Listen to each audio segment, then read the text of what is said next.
So getting back to how Mouse ruined comics. Okay.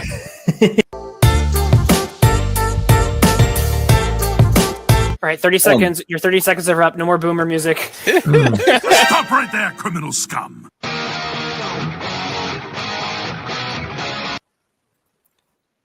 Wait a second. Where are the rest of us?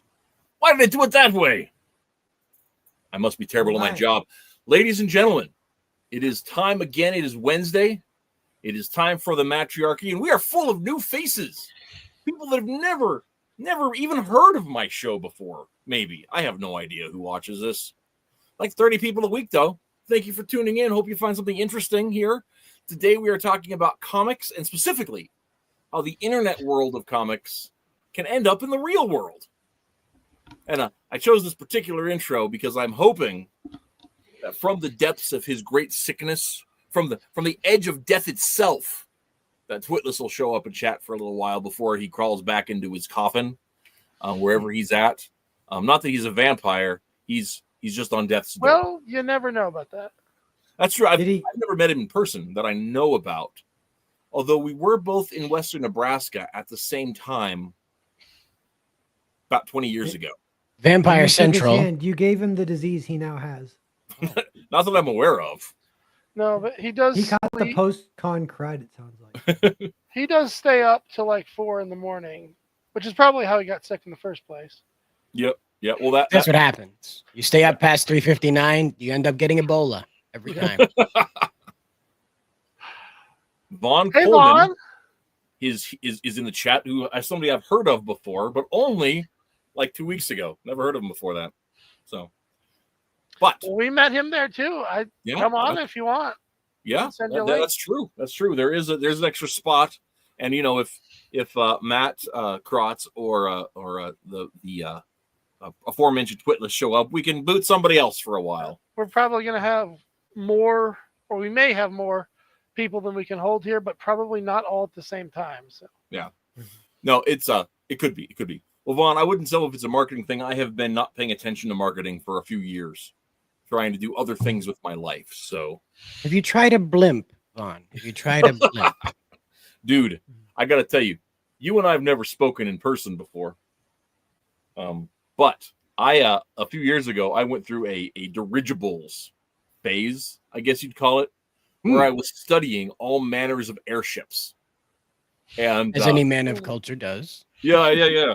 And my wife decided that she needed to nip it in the bud before I went out to try to buy one. And wise decision. They tend not to.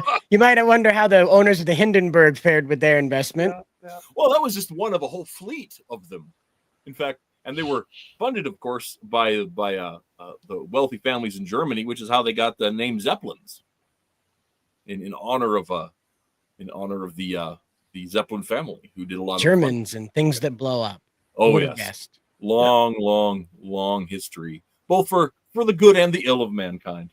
Mm-hmm. Of course, that falls into not about comics. I got to share this. One of my favorite little cliches of the 20th century, at least, is that somebody will have the bright idea to say, you know, thus and such is so safe that even God could not bring this airship down. Uh-huh. You know, this giant ship, it's unsinkable. Even God couldn't sink this ship. Yeah. And in my mind, I see it seems like sitting there on the great throne, the creator of the universe says,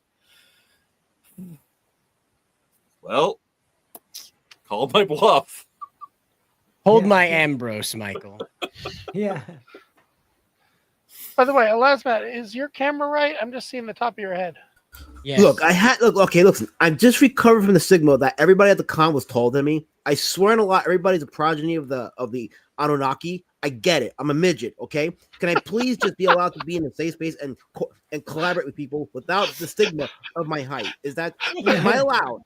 Well, you can. How tall are you there, Elasmat?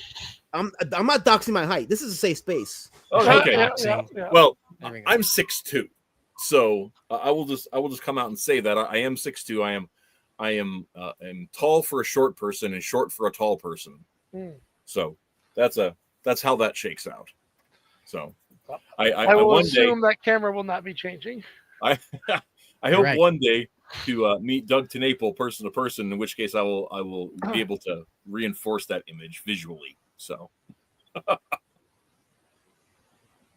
Star Storyteller says tall Says- people is just propaganda for Nephilim descendants. No, they were there at the Heroes Con. I'm telling you, everybody was at least 6 feet or taller. Or I really am short. I don't know.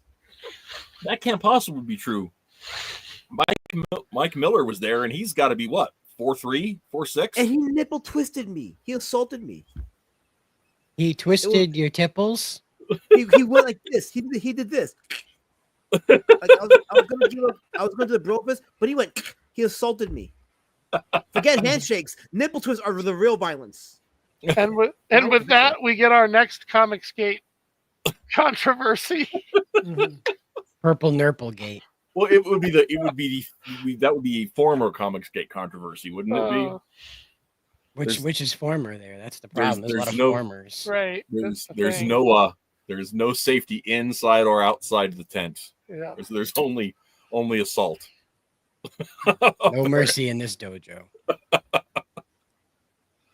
But yeah, Heroes Con did feature quite a few tall people. That was but again, I mean, it's America, you know, so that's kind of our thing. Is just about every military that we've worked with in the world has always remarked about how much larger the American soldiers are than just everybody true. else, you know. So Well, if we're all in the same place and it's all us, then when everybody's tall, no one is.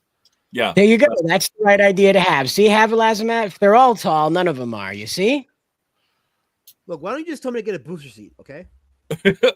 Well, I mean, are the Aren't rest of us? platform shoes easier?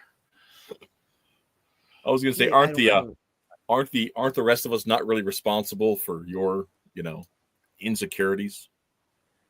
It's a new day. We can put it all behind us. Okay, It's a can very stop talking heightist about it, too. opinion to have. So, Mm. I've also wondered about the height of Americans. The only national people that are taller on average than Americans are the Dutch. Right. Where do you think we got That it from? is interesting. Yeah. Well, I mean, and it's actually there are two kinds of Dutchmen. There are tall Dutchmen and short Dutchmen, right? So there are Dutchmen that are built like Doug TeNapel, and Dutchmen that are built like Ethan Van Sciver, and those are the two models. So Your model, which model of Dutchman would you like, sir? Mike, You prefer beanpole or roly-poly? there you go. They're not all roly, but at least they don't. It's like the RPG character creation slider. Right. But it only has two options. It's just one or two. That's it. But that's Heroes Con did have quite a few of those. Lazmat shouldn't feel so bad though, is that he's taller than me, so he doesn't have to worry about it. We use in good company. Matt C is also the same height as us, so it was just Twitless that seemed to stick out as like this monolith of a human among us. Oh yeah. All right. Well, let's say we do our usual intros. David Shanovich says there are three. You forgot the Flying Dutchman. Yes, Oh. I did in fact forget the Flying Dutchman because it's a ship, not a man. But The air land. so one of our regular guests, or the Metal, also occasional co-host, said he's experiencing his first Arizona dust storm. So that sounds grand. So turn on the Darude Sandstorm song until it's over, and you have the full experience. I don't even know what that is. I Oh, don't think I've ever heard of Techno song from the early 2000s. I'm sure if you heard it, you'd recognize it. It was I will like the have to most check it played out. techno song ever. There you go. So yeah, I think Cartoonicus is correct. We should go around, everybody introduce themselves and how they ended up here. Let's do less than 5 minutes apiece, guys. I'm Cider Hype. I clicked the link. that. Perfect. I am Cartoonicus. You can't see me now, but I am an anthropomorphic cartoon cat. I swear. Cross my fingers. Wednesdays, man, every Yeah. time. Yeah. The inverse of the I'm not a cat judge meme. No one knows you're a cartoon cat on the internet. Anyway, I went to Heroes Con to promote my new webcomic, Kitty's Day Out. a combination comic and video game. That's good for me to connect that's you, because I hung out with these guys at Heroes That Con. is a good point. Here, let me change. I didn't know. my Yeah, I face. was like, Cartoonigus, who's this guy? I'm like, You're oh, right. it's the guy that we were hanging out with. All right. It's that guy. Yeah. So that's how I got here. I was hanging out with these guys at Heroes Con, and then there's a little group chat. They post the link. I click on the link. Very cool. So, Per, I gotta ask before we put Elasbet on the spot to talk about things that aren't his head. What is the name short for, or is it that just what it is? Yeah, pear is like Swedish. And Okay. Just Okay. is what it is, kind of. Okay. Yeah. That was on the list of possibilities I imagined in my head. Yeah. Yeah, I'm like a quarter Swedish. I never been there or anything. My grandpa was Swedish. Yeah. My grandmother's grandmother on my mom's side was Swedish. She and her husband came over both from Sweden and married here. And on my dad's mom's grandmother, actually it was her. I think it was one generation back, but they had it was my, sorry to get into the weeds, but it was my father's mother's grandmother's parents, grandmother's parents, who both came over from Holland, from the Netherlands, and met and married here in the States. So I talk about Dutchmen. I have some family experience there as well. So yeah, we all got to trace our roots one day. Yep. I'm a huge fan of genealogy. I just think it's neat, and genealogy and immigrant stories, and not just mine, other people's too. Speaking of which, clumsy segue, Elasmat, tell us about yourself. So my name is Elasmat. I make Beast Citizen books, and I'm only here because if I wasn't here, this panel would be accused of being too white, so they need diversity. They call me in and say, hey, can you help us with diversity? So DEI is fulfilled. Please get off their backs. I will be their shield tonight. So Magic. That's awesome. Speaking of Mike Miller, he is in the chat, apparently. How about that? Look at that. He's returned to Purple Nurple you again. It's so beast. And Star says, where is HeroCon? Which it was in North Carolina. Is that correct? Charlotte, North Carolina. Yep. The armpit of hell. Oh, it can't be that bad. Oh, it was terrible. I almost died 4 times. Twitless had to take me out on a rolling office chair because I nearly collapsed. It was terrible. What he means is it was hot. Well, I assumed that's what he meant. But having spent summers in Tulsa, Oklahoma as a child, I know a thing or two about that. So See, I'm from Maine, so it's like that Campbell's soup commercial when the snowman comes inside and rapid melts. Only underneath all of it isn't a little boy; it's just a zombie. Because it's Maine, yeah. Right, and I hate the heat, absolutely. And then they were like, "Hey, come on down to Charlotte in June." What could go wrong? Well, actually, the worst part about Charlotte is a 5-minute walk becomes a 10-minute drive. How is that possible? It's the weird twist and turn in Charlotte. I've never seen that in my life where the walk is actually quicker than the drive. Like it was like astounding. Yeah. So the metal says it was 115 here the other day, but at least it was dry. And I want death. That is death. Yeah, well, Oh, see, I can relate. Up here where I live in Nebraska, normally out in the west where I live, it's semi-arid. So most years it's pretty much a desert in the summer. And so when it routinely in June and July gets over 100 on the daily. And that's just sort of something you deal with. But it's normally pretty dry. So you don't notice it so much as you do as down south because you can't get away from the heat when it's humid.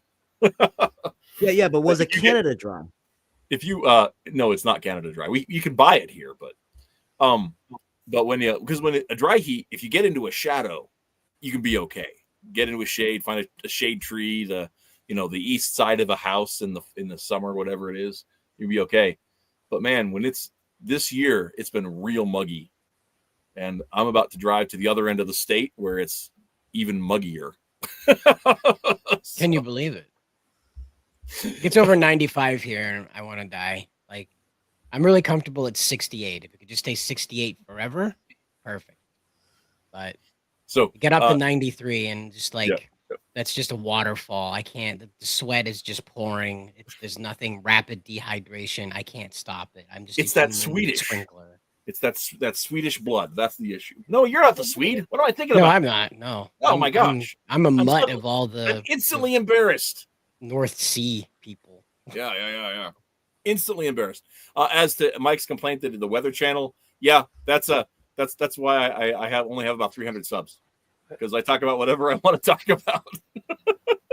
I'm going to skip up for just a second. while I Sometimes fix it's my the weather, avatar man. here. Sometimes it's the weather. Sorry, a Gathers us together. dermatologist just drove by. I will be So, right back. To your comment, Lazmat, about the drive, says ironically in European cities the drive is typically longer than walking. Well, there you go. Charlotte is Europe and America. And that's Well, why I actually- hate it. Actually, a lot of Yeah. East Coast cities were built because they were built colonially. They still have those same kind of size restrictions. Whereas out west, everything was built on a rigid grids because that's just how things were going up. So they're made more for driving. All I'm hail the sorry grid. for everything. No, you're fine. So now you guys all in various ways are involved or have been involved in making comics, and of course you were talking, Alaz, Matt, about your Beast Citizen comics, which Twitless has told me for years that I need to read, and I've not at all, not even a page. For years. For years, since at least 2020, he That's a long said, time. "This is a book you should read." Well, I'll be you know what, and that's a great segue because yes, you should read Street Champion Road Warrior Vic and its sequel, Be Citizen Road Warrior. Well, actually, can you see it? I should have to go. I should have had my light on, but there you go. That's the first book, and that's the second book. Yes, both have gotten great reviews so far. So I'm very accomplished, and I can do other things like mow your lawn.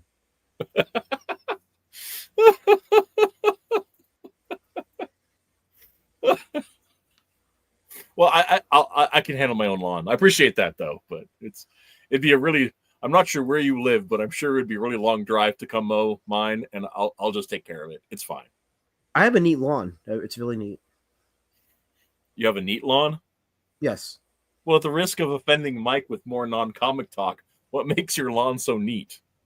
Well, the fact that I can multitask, I can do that and draw comics and write comics. So there you go. See, back to comic talk. There you go, Mike. See, I didn't disappoint you. We're back to comic. Road talk. Warrior Drake, produced while mowing lawns. Are you mowing your lawn right now? Yeah. No, I'm taking a break from it. I have to do this. Thankfully, he took a break from the lawn mowing to do the show. He is the night mower. Oh, hey. Oh God, no. Hey, So I have to Yeah, ask. I was just about to light into Mike About night mowing? for saying no one listens to me. He says, "Don't feel bad. No one listens to Twitless." Which is not true. I'm sure that there are some people that do. I listened. I almost died. I had to listen. So No, it's all good. not to. But anyway, I hope you haven't been waiting too long. I didn't see your you come up on the channel. It's been 84 years. Yeah, I was commenting in the back room there, but no one listened to me. Oh, is it there? No, I'm just kidding. I don't have any. No, it's a joke. I'm Okay. kidding. Oh, okay, I get you now. Now I'm picking up. what you're Friendship putting down. over.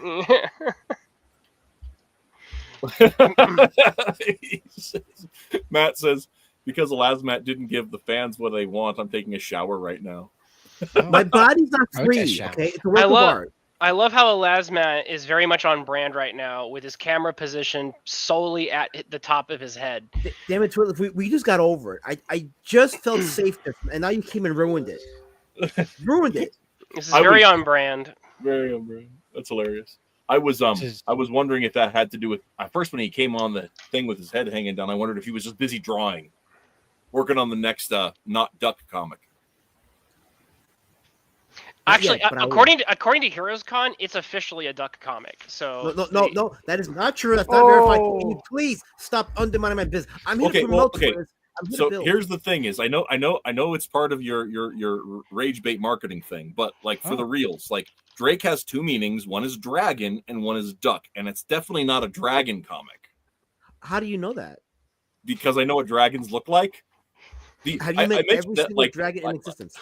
The name Reese is Welsh. I know what a dragon looks like. All right, Okay. hey, share my screen. Share my screen. I can settle this for you guys. All right, this is the Heroes Con official listing for our table. God, no. We went under 4-color syndicate right here, and you can see we have Kyrie, Vatican City, that's Narwhal or Pear's book, and then we've got Road Warrior Drake, and then look what we have this right here, Duck Book. Under duress. It's official. Under So this duress. This is officially the listing. So I think that settles it. That's hilarious. So Star says hey to everyone.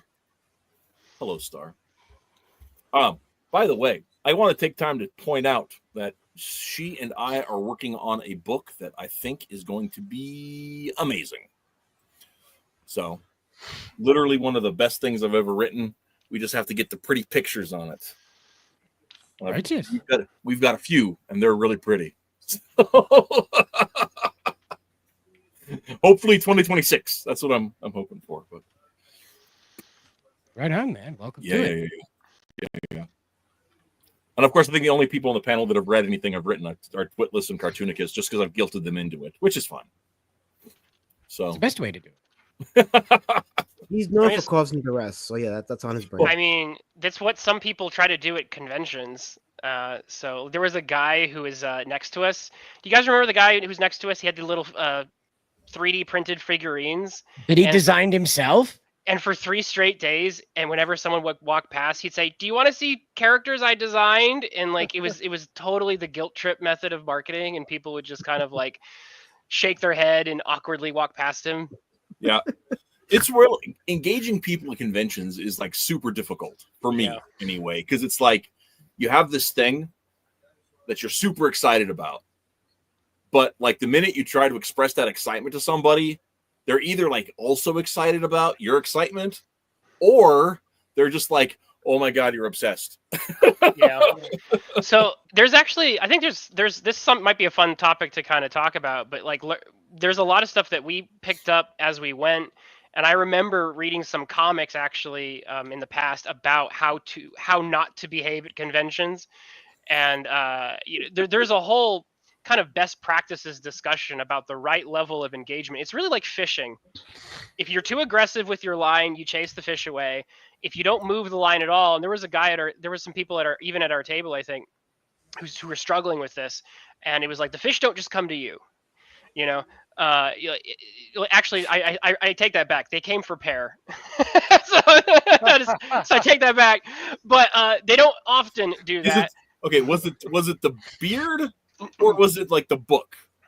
Part of what it was is there. I had a like coffee shop like stamp sit with 3 other artists. So if you get all 4, you get a free print. So I was getting some good business from that. So people are coming along doing the gamified scavenger hunt. They're like, I gotta find Herberg. He's got to give me a stamp. And so that was everyone else should like think about doing something like that. That was an extremely good idea. That is really good. Yeah, no, like at a lot of Celtic festivals, the clans will have that kind of a thing where if you get it stamped by a certain number of the clans that are presenting at the Celtic festival, they'll get a little prize to the kiddies. Yeah. That is a really good idea.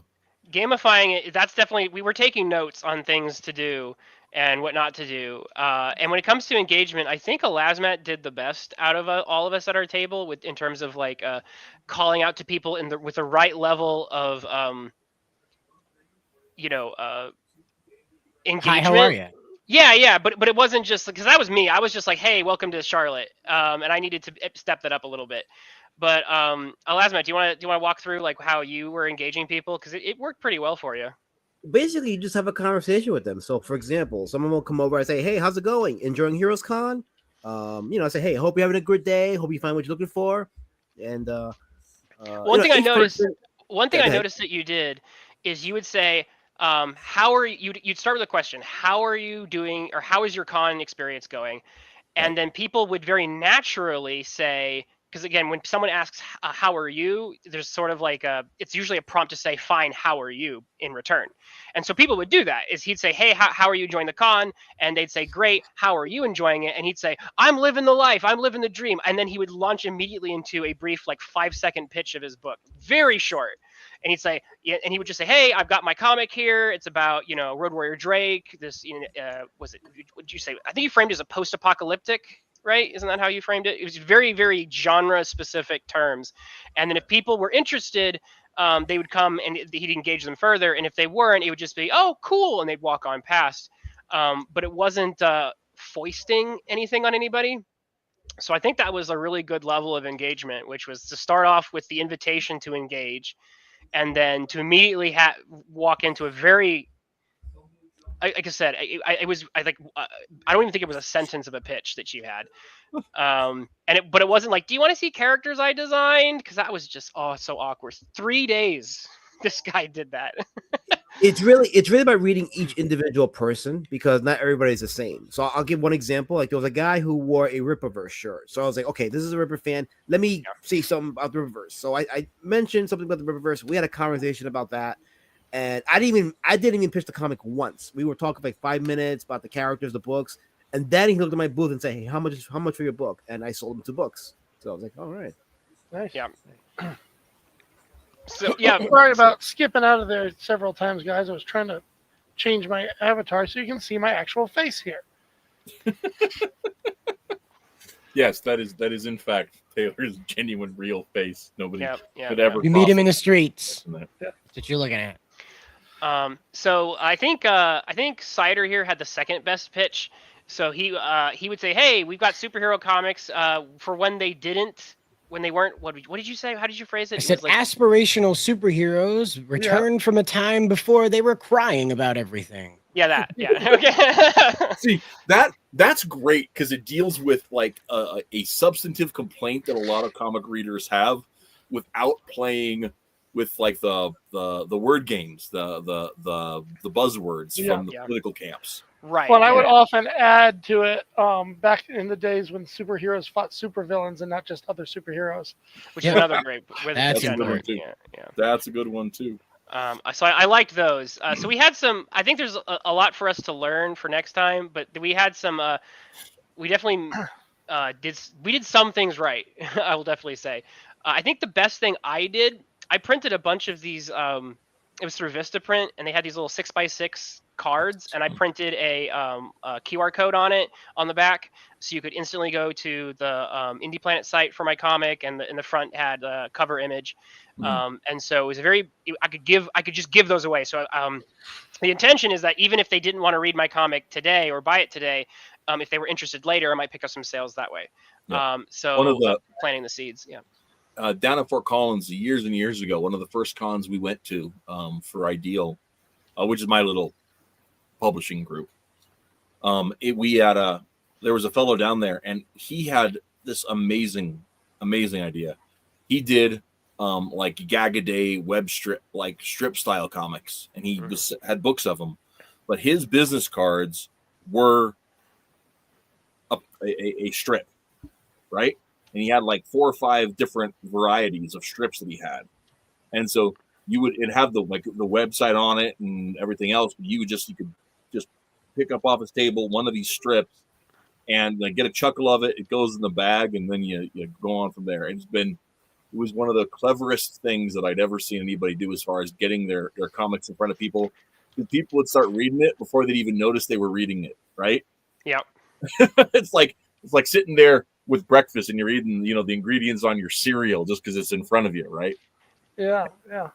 So there and not just at our booth. Like I said, there were lots of booths that had other really amazing ideas. Like I said, Perry brought up the gamified stamp collecting thing. That was, I believe, Phil Diaz's idea, if I'm not mistaken.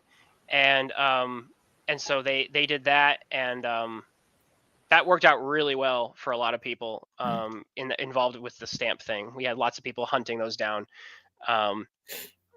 So there was definitely some really good ideas for independent creators and how to market themselves and market themselves better. What did you guys think overall? If we just want to go around the room, what did you guys think of Heroes Con? What was your general impression of it?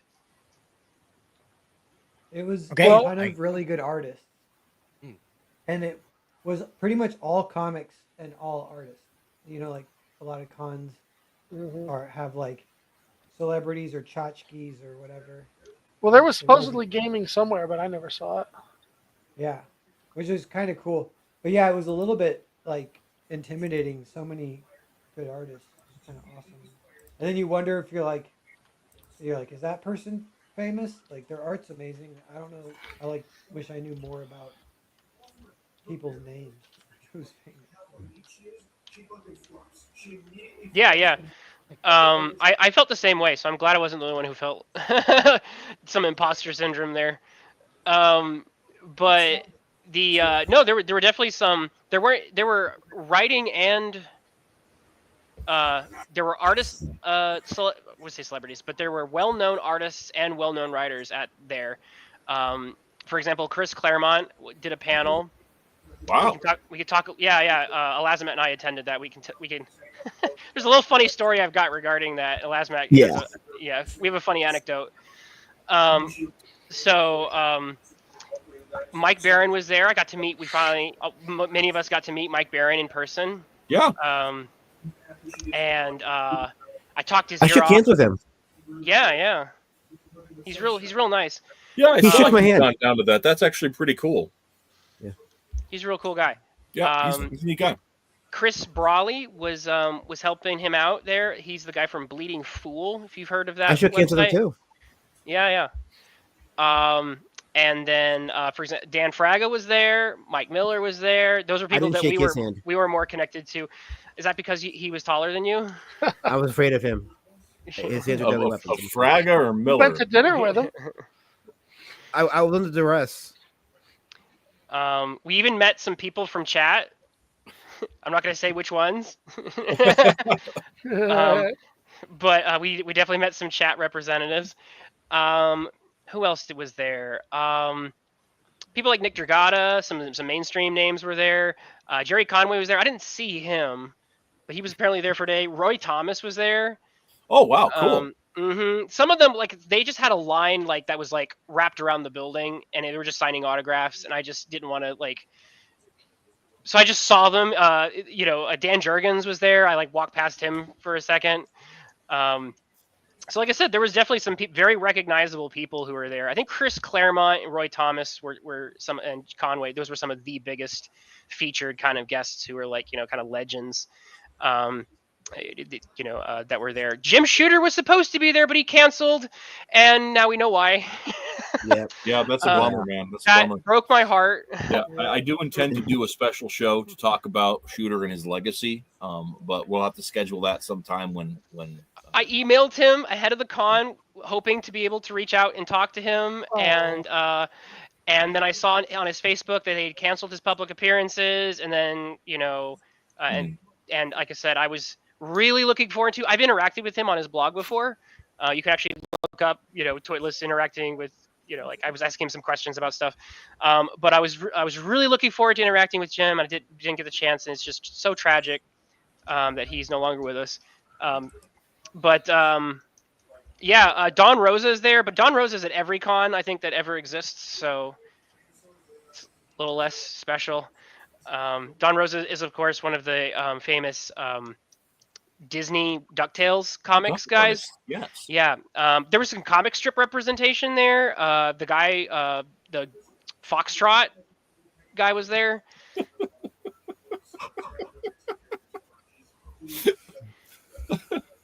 There you go. That's basically how it felt. Yep, that's what it was like being at Heroes Con with all those other dudes. That's like, what, Chris Claremont's here? I'm like, I'm gonna pretend I know who that is, but sure, yes. And then like Twitless is explaining all of Chris Claremont, all this other stuff, and I'm like, oh, we're here with that guy. Oh.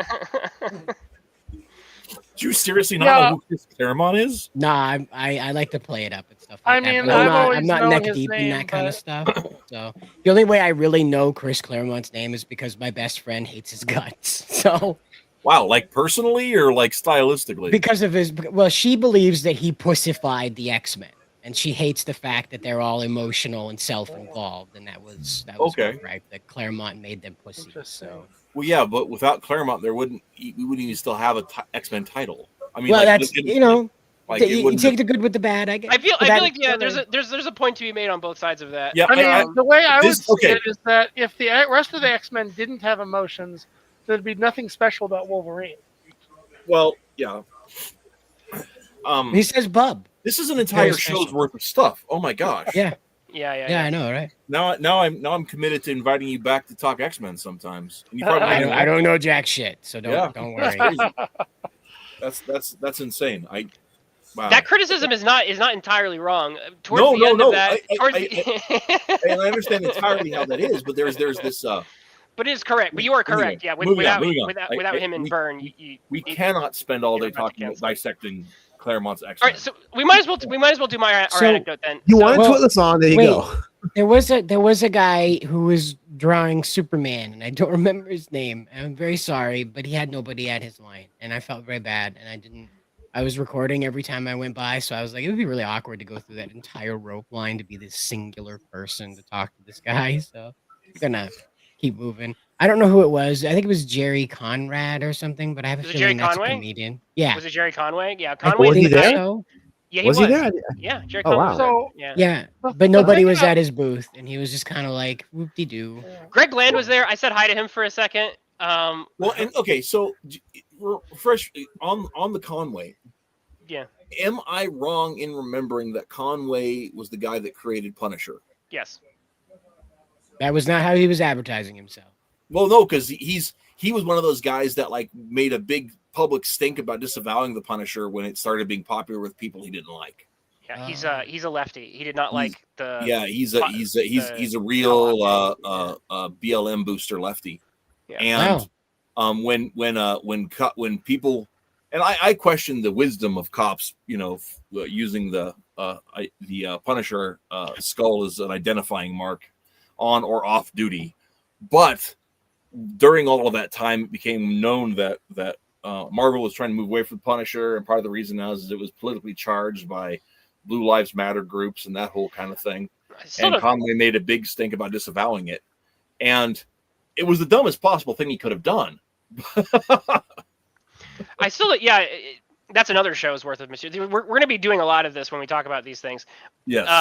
But since we were talking about Claremont, I think we can drop our little anecdote. So I say, hey, he wants to go to a Chris Claremont panel, and Pear, I think you had stepped away for something because I would have loved to have dragged you, but I dragged a Lazmat, and we went to the panel. And it was Art Adams and Claremont, and it was informative. And Claremont is at the point in his career and his age where he really doesn't care. I think he's always been a bit of iconoclast in a way. When you hear about how he's interacted with people in the past, like Jim Shooter, for example. But now, like I said, it's just if he had a filter, I don't think he's got much of one now regarding how he feels about things. So you get an unvarnished opinion. So there was a little bit of him talking about his career and some of the things he's done over time, he and Art Adams. But when it came to the Q&A time, I thought it would be cool to ask a question, so I raised my hand, and Art Adams was the one who was basically selecting who got called on, and he kept on. May I tell us part of the story? Oh sure. Okay, so when it was Twitless's turn to ask the question, they point at him and they go, "Man with beard number 4." So I was man with beard number 4 because they kept on asking, people with beards kept on asking questions, and so he was like, man with beard number 1, man with beard number 2. So I was man with beard number 4. Imagine bearded men at a comic convention. It's unfathomable. I was not a neck. Crazy I'm not a because- neckbeard though. So Right, it's crazy because like I am the only one in this stream without hair on my face, and I'm a cat. So no, you're a beast citizen, right? Isn't that the term? Wrong artist. It's just So I asked my question, and I basically said I was trying to ask a question about narration in comics, and which I thought would be interesting because I didn't want to just ask the typical questions that are just like, what did you think about this issue you wrote 40 years ago? Because there were times when they would ask Chris some of these questions, and a couple of times he's like, I wrote that decades ago. I don't have a strong memory I wrote that about while I was taking a poop. I don't remember, kid. I don't I'm remember. unless you've got the issue in front of you and you have that person read over the issue themselves and to kind of refresh their memory, I find that asking those types of questions are not the best because, like I said, you're asking someone something they've written sometimes a half century ago, and they just go off of like they don't remember. It was like someone asking you, "Hey, when you worked at your job 40 years ago, do you remember this one customer?" And it's like probably not. It was a job. So I wanted to ask a question that was more general about his use of narration because he was very well known for his narrative voice. It was it's a point of praise for Claremont's writing, this strong narrative voice. It's also a point of criticism because there are pages in X-Men where it's like he went overboard. He went overboard with the narration, and that's a well-recognized criticism. And so I wanted to kind of tease out this question about what he thinks about narration in comics and the narrative voice today, because comics have actually over time in contemporary comics, many of us have probably noticed this, have lost more and more of the narrative voice, that guiding narrative presence, especially in superhero comics. They become more and more cinematic, which is this very passive sort of, you just kind of look at things and take them in as more storyboards, right? And that's actually really deeply impacted how layouts work and how the story progresses and what we see and how it's presented. So I just kind of wanted to get some thoughts on that. And the minute I started mentioning how comics have become more cinematic, Claremont just starts rolling his eyes. And I was not praising that they were becoming cinematic, but he was, I think, playing to the crowd a little bit. And so he kind of rolls his eyes and he does this little yawn symbol, like he doesn't like that comics are becoming cinematic. And I was just saying, what do you think about I said, what's the right amount of narration to put in a comic? Because I said, you could put too much, right? And then he kind of gave me this look. Bendis. Which was kind of funny because it was like, I guess for Claremont, he doesn't think you can put too much narration, which makes sense.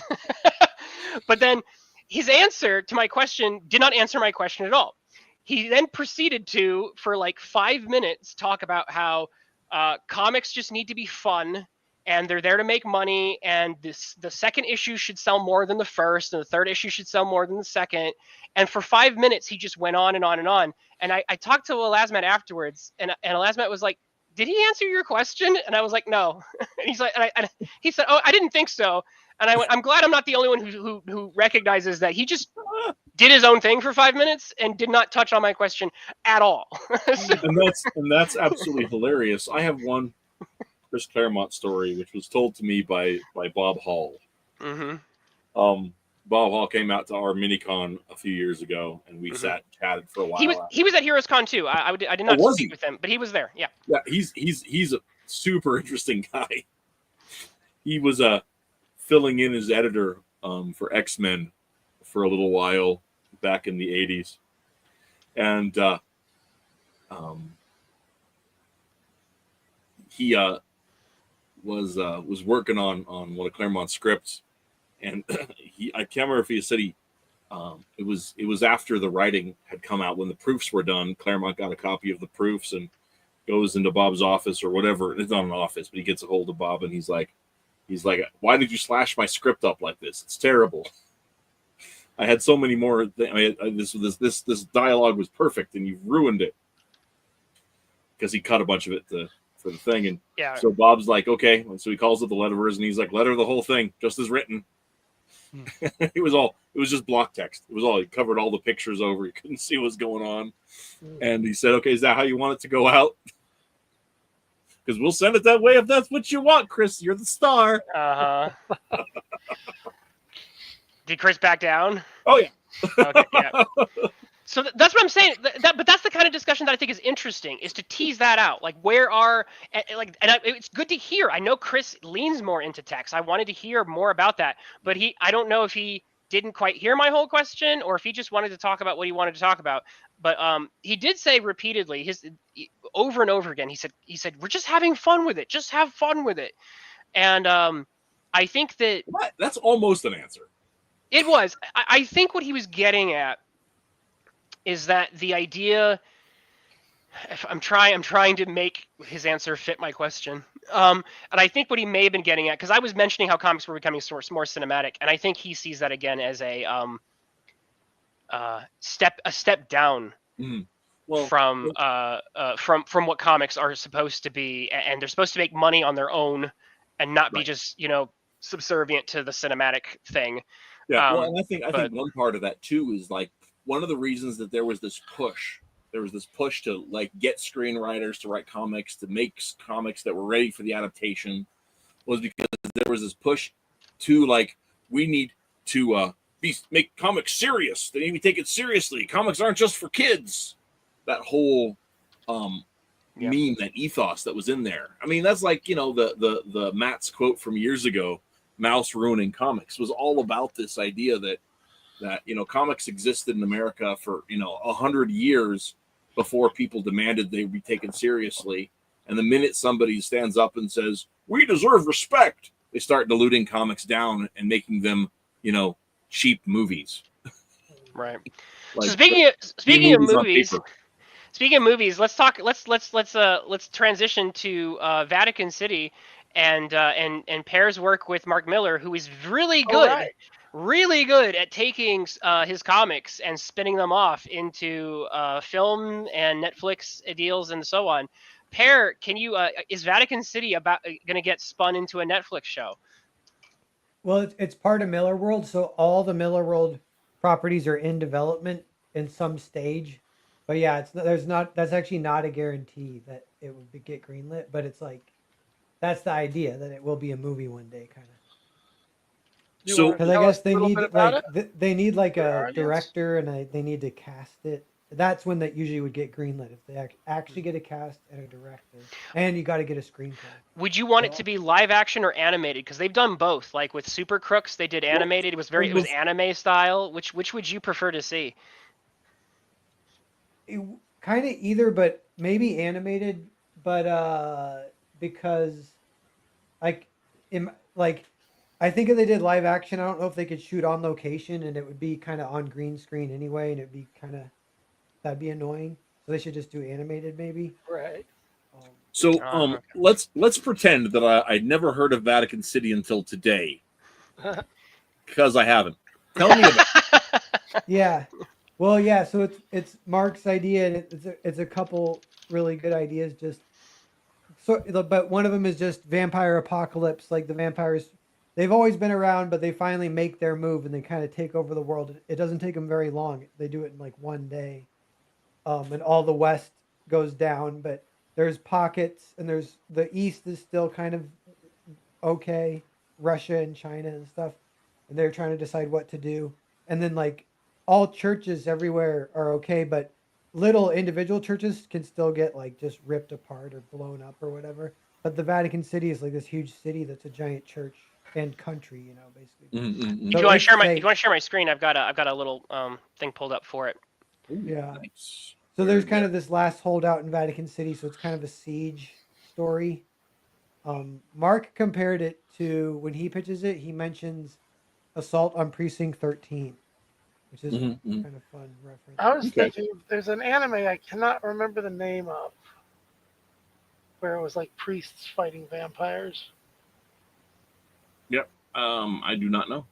So how did you get hooked up with this project? Was that something that had he seen your other work? Because to be perfectly honest, the only thing of yours that I've seen, and I have not read all of it, is Earthbound. Oh yeah.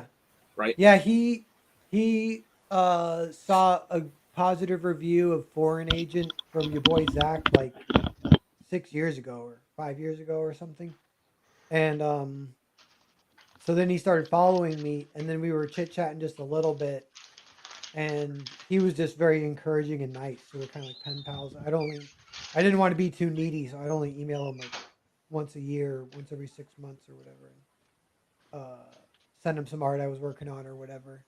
And so he was always kind of very encouraging. But then cut to 5 years later, and then he did email me one day, and he's like, "I might have a job for you," and I was like, "My Well, God." that's really interesting.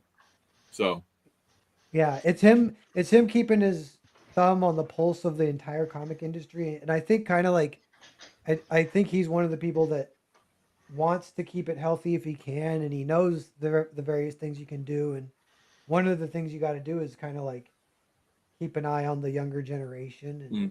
so he's one of the Yeah. only guys doing that, which is like it's really cool. I think that he kind of took a chance on me, basically. yeah, I definitely the you can't argue with his successes. I have a lot of criticism for some of the stuff that he's written that I've read. I don't think there's a single Millar story I've read I've cared for. But I'm obviously in a minority because he's been wildly successful at it. So Yeah, I not to like jump on a hate train. Like I have also struggled with aspects of Miller's work. I think the thing I liked the most was Super Crooks.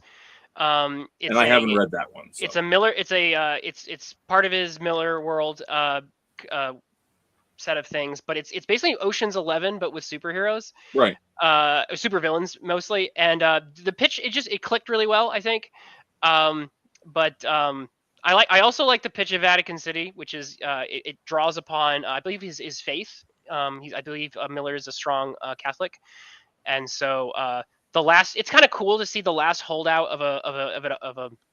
of an apocalypse like this actually be the church, and for it not to be entirely subverted. There's so much subversion of religious. Well, yeah, and we've talked about in that with media. like Castlevania, right? Yeah. And how Mhm. inappropriate it is for Castlevania which has always had the trappings of the Catholic roots of the stories that inspired it to be taken out in by different properties. And I would say that that's something that I definitely think is an interesting one, and not to have it.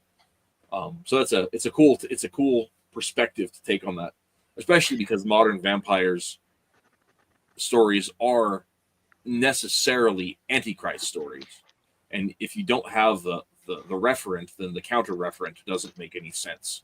So I'm actually kind of disappointed that they in the preview pages they don't have your yo-yo page, because I feel like that's that's you flexing, and that's a good flex.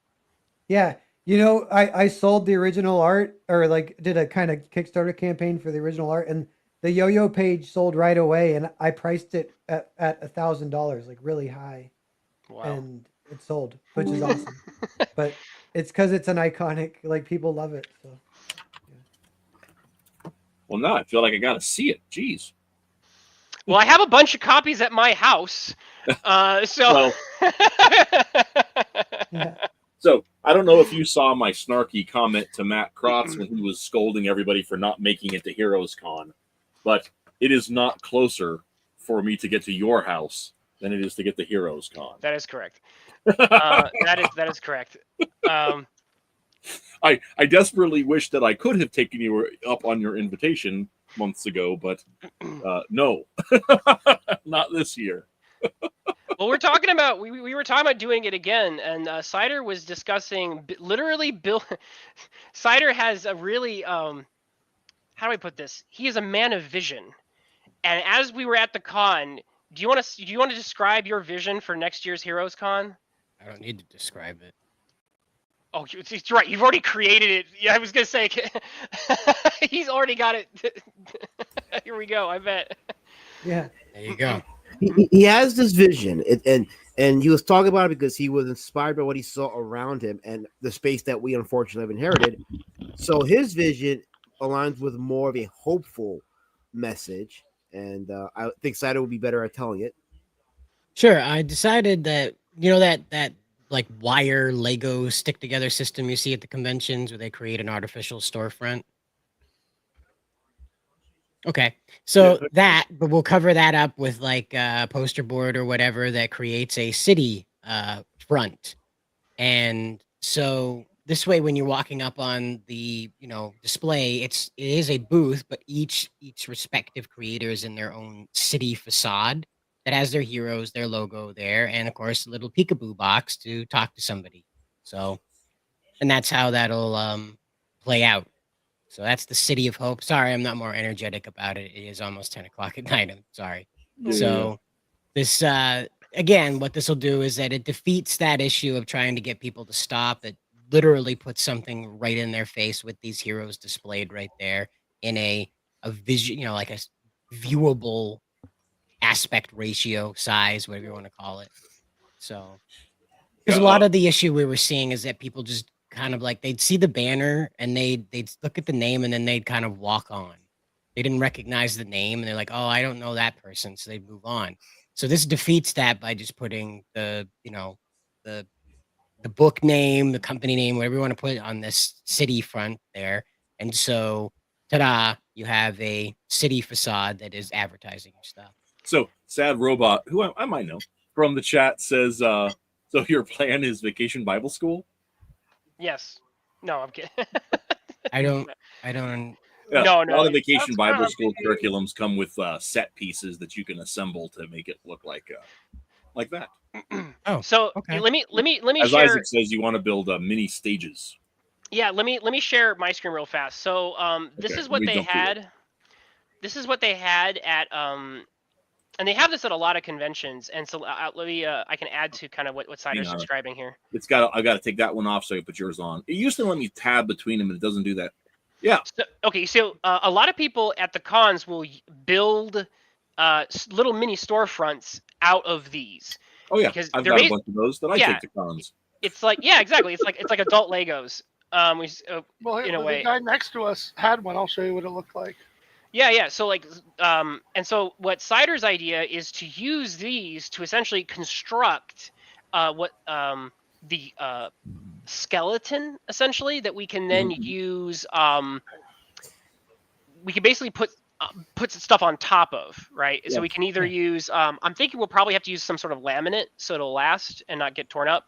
Sort of laminate, which allows us to build a cityscape. And the idea is that and to make it modular so that we can essentially have multiple people hosted at a table, and then the cityscape basically changes depending on which part of the table you're at to sell everyone's unique aspect. And that is the City of Hope. Am I? Yep, that's the name of it, the City of Hope. So we print them out a little map, and this is where you find the City of Hope. And we advertise that while you're at Heroes Con 2026. Come on down to the City of Hope. Well, while I appreciate the sentiment of the City of Hope, especially since that's something that is missing from so many modern comics, the one thing about that is it does sound like a cancer charity. Yep. What? So come on down, buy our books, help kids with cancer or something, whatever. So the and the connection to Vacation Bible School is the fact that Vacation Bible Schools will often build, like I said, an entire set all over the church to make it feel like you're going into a jungle, for example, or in this case, like I said, a multi-layered cityscape. And so there's we're gonna have to puzzle this out. We've got the skeleton figured out, so you just have to buy enough of these mini grids to put together. So if you can see this all the guy way over there on the far right. We didn't get a great picture of it, but this guy who's selling his prints here has all his characters pinned up against this thing, and you can see how he's got a piece sticking to the back to help it stabilize. You can basically create any kind of shape. Zoom in. Zoom. Alrighty, let's see here. Control plus. Yeah. By the way, guys, I have in a few minutes. Can we rotate Matt Crotson or anyone in the chat? Is he here? Yeah, he's there. I don't see him. He's in the chat anyway. He was in the chat. He was in the chat. I thought he was generally there. If you're ready, click the link. It'll let you in, and then I can skip out once you're ready. Mike does bring out. We'll have to make sure it doesn't hide us too much, but there's something we can play with. I don't know what good game. I don't know. Mm-hmm. I don't know what he means. He's got to go. To be honest. He's got to go. Okay. Gotta go. Well, Mike, I appreciate you stopping by. Definitely. Anyway, hiding people, not really. I don't really consider that to be a problem. It's not that, we want to hide from people. It's just that to get people to stop and interact with the IP is the priority. Like nobody, Mike, you're in a different boat. Nobody really cares that we're these guys. They don't know us. That's why they see the names on the banners and they walk by. And that's because otherwise, because if it was the characters, they'd stop. However, if you put this stuff out on front where they have no other choice but to interact with that, it's a huge billboard in front of them. You got a better shot at it. They're not trying to negotiate, do I know this person or not? They're, wow, this character is in my face right now. We also had a more ambitious idea we might try, which is to get one of the larger vendor spots. And the vendor spots, you have more freedom with how you build your space. And you could there was this. I don't. It's kind of funny. Do you remember the furry thing that was built? And it was like this whole thing. They had animation. It was like Tiger Orange. Yeah, the Tiger Orange thing, and it was like he had like 6-foot statues of the guy, and it was literally like it looked like I think it was like a city block. It was built to look like a part of a so you can actually I walk all around that convention hall and not see something like that. How did you not see? I have no idea how you didn't see that. So I've also seen at cons where large vendors, especially like comic book vendors, where they're selling books, they want the room for people to look through them. I've seen them have enclosed storefronts where they've got a doorway in and a doorway out, and you walk in and it's like a kind of like a maze going through, but it's made so you can tuck in and look through the books and other people can get past you and the whole business. Let's be careful, guys, about not spending too much money too fast. Yeah. Well, we need 6-foot statues in animation now. It's not even my comment. There were a couple people where I was like, this is either drug money or someone's dad is a dentist. So because there were a couple of them where probably both. A little bit of both. But there were clearly some things where I was like, I've never heard of this property, but they've sunk in clearly, at least $100,000, at least. Yeah, thousands of dollars. Made it all in their garage or something. Who knows? The one with the tiger was easily 6 figures of investment. They could have been an Adult Swim show. They were ready to go pitch to Adult Swim. That's what that booth was. It was way out of place for an indie. It was bizarre. That's why I kept on joking. I was like, this is someone's drug money. There was another indie person who was, like I said, they was just an indie thing, but they were across from where Mike Barron was seated. So they were in the celebrity section, which definitely I think gets you more traffic. So we've got some ideas, and if a bunch of us pool our resources, it reduces, which is what we did this time. We pooled our resources so that we could get these spots and make it more affordable. Because cons can be really expensive if you're footing the bill yourself. So it definitely helps. So Twitless kind of buried the lead on that one. The reason why we'd buy that is that we can turn it into a city block, so that all the angle would be the complete City of Hope the whole way around, and everybody could build up pretty high with their things. You have your 6-foot character, cardboard cutout that's up on that facade now. So that's what I told the guys is, do your art where you have the character interacting with the city facade. So you have Road Warrior Drake leaned up against the wall. He's smoking a cigar. He's got a shotgun in one hand. It says Duck Lives Matter. And then Duck is spray painted over with a red line. Right. So.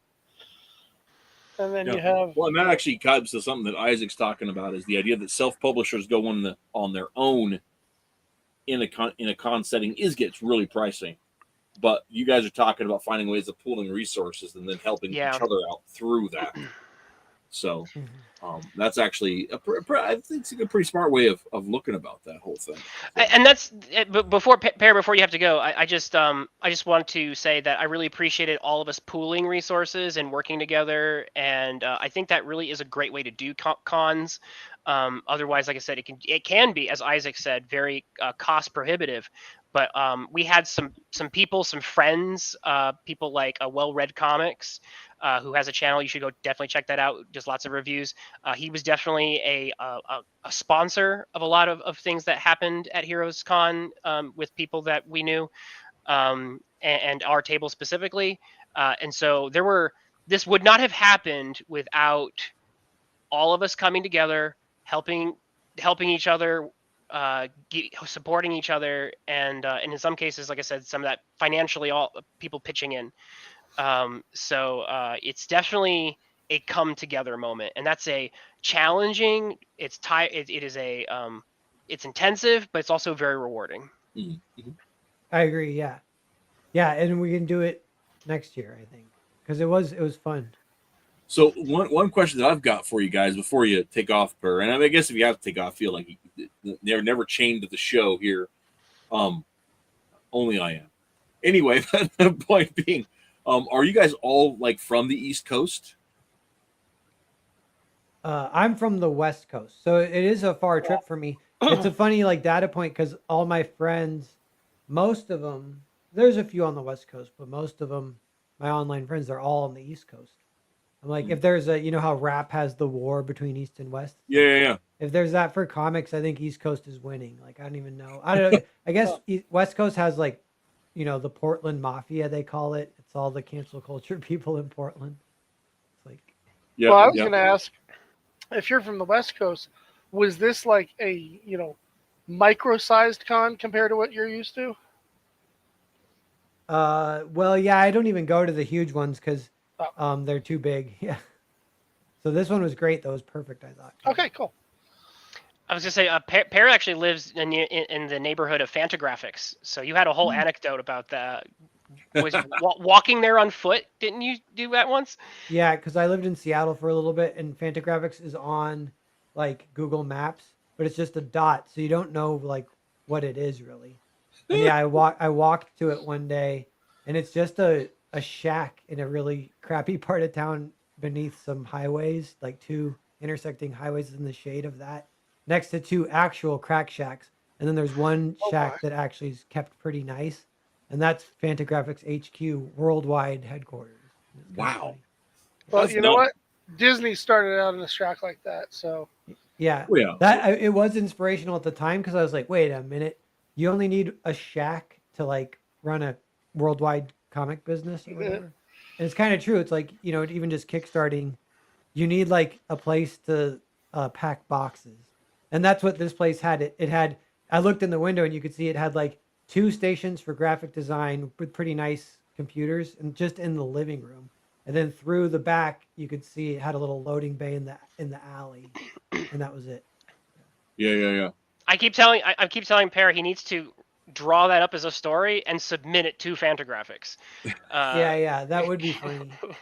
Oh, you know, I had a funny idea. This is a little off random, but I've been trying to write down prompts for like, you know, we talked about like comic jams possibly. Yeah, Yeah. totally. Yeah. Those are awesome. So like what? So they can be kind of hard to think of, but you'll think of some, and you're like, that could be done like 20 different ways, and every single way would be kind of funny. And one of them is like a street preacher outside a OnlyFans convention is like a prompt kind of, or like a short comic.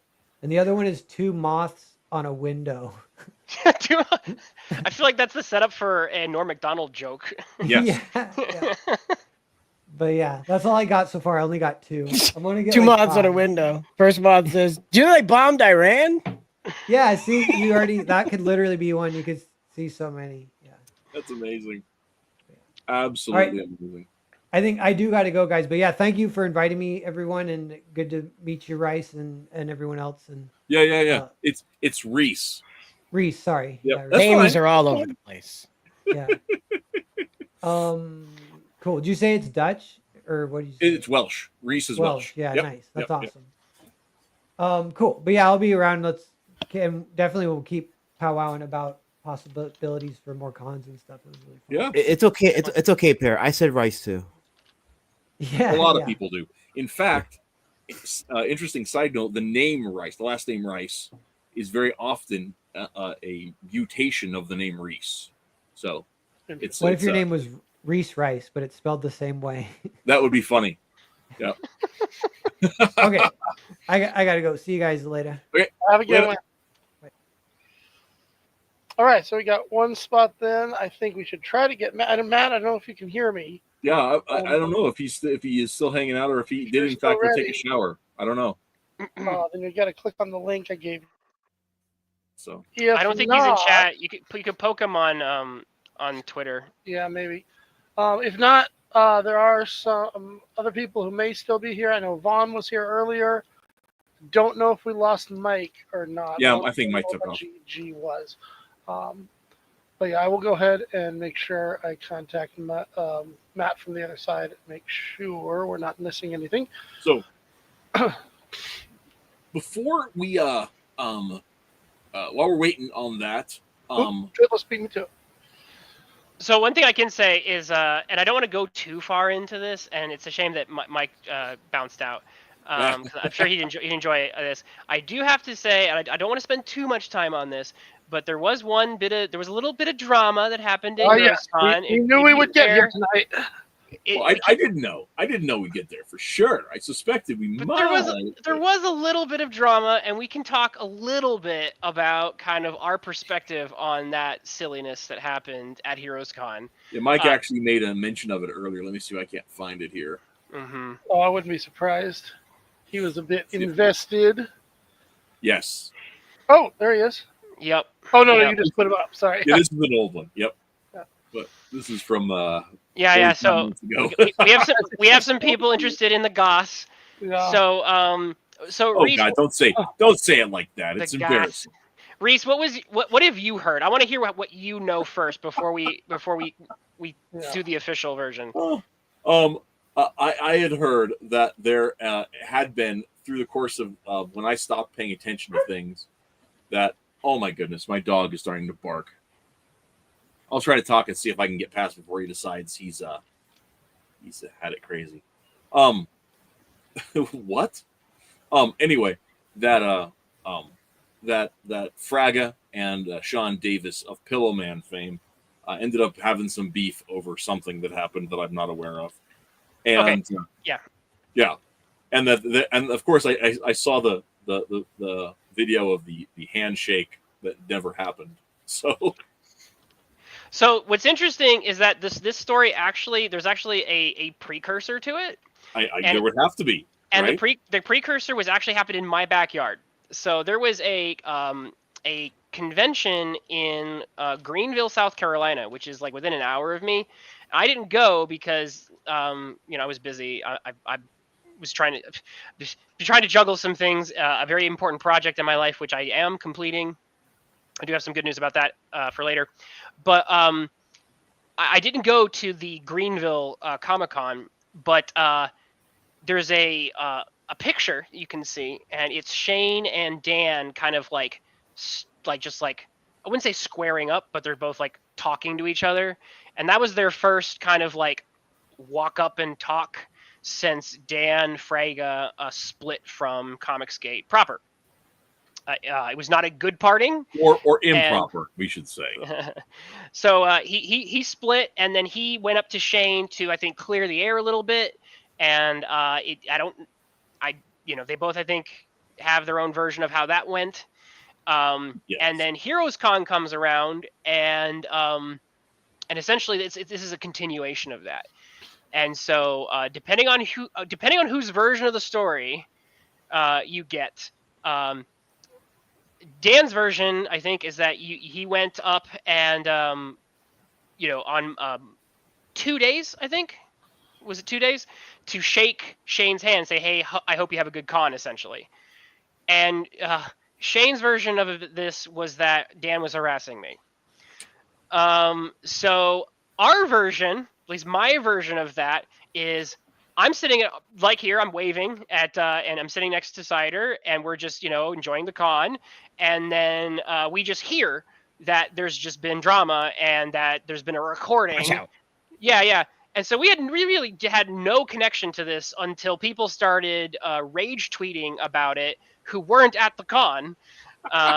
So we were just at dinner and just hearing about this. We had no connection to any of it. We were just hanging out, doing our own thing. Certainly we were not participating in any harassment.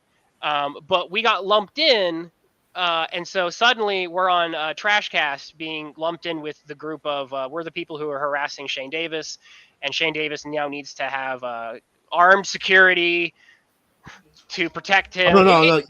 The new narrative is we want him dead. That's the new narrative now.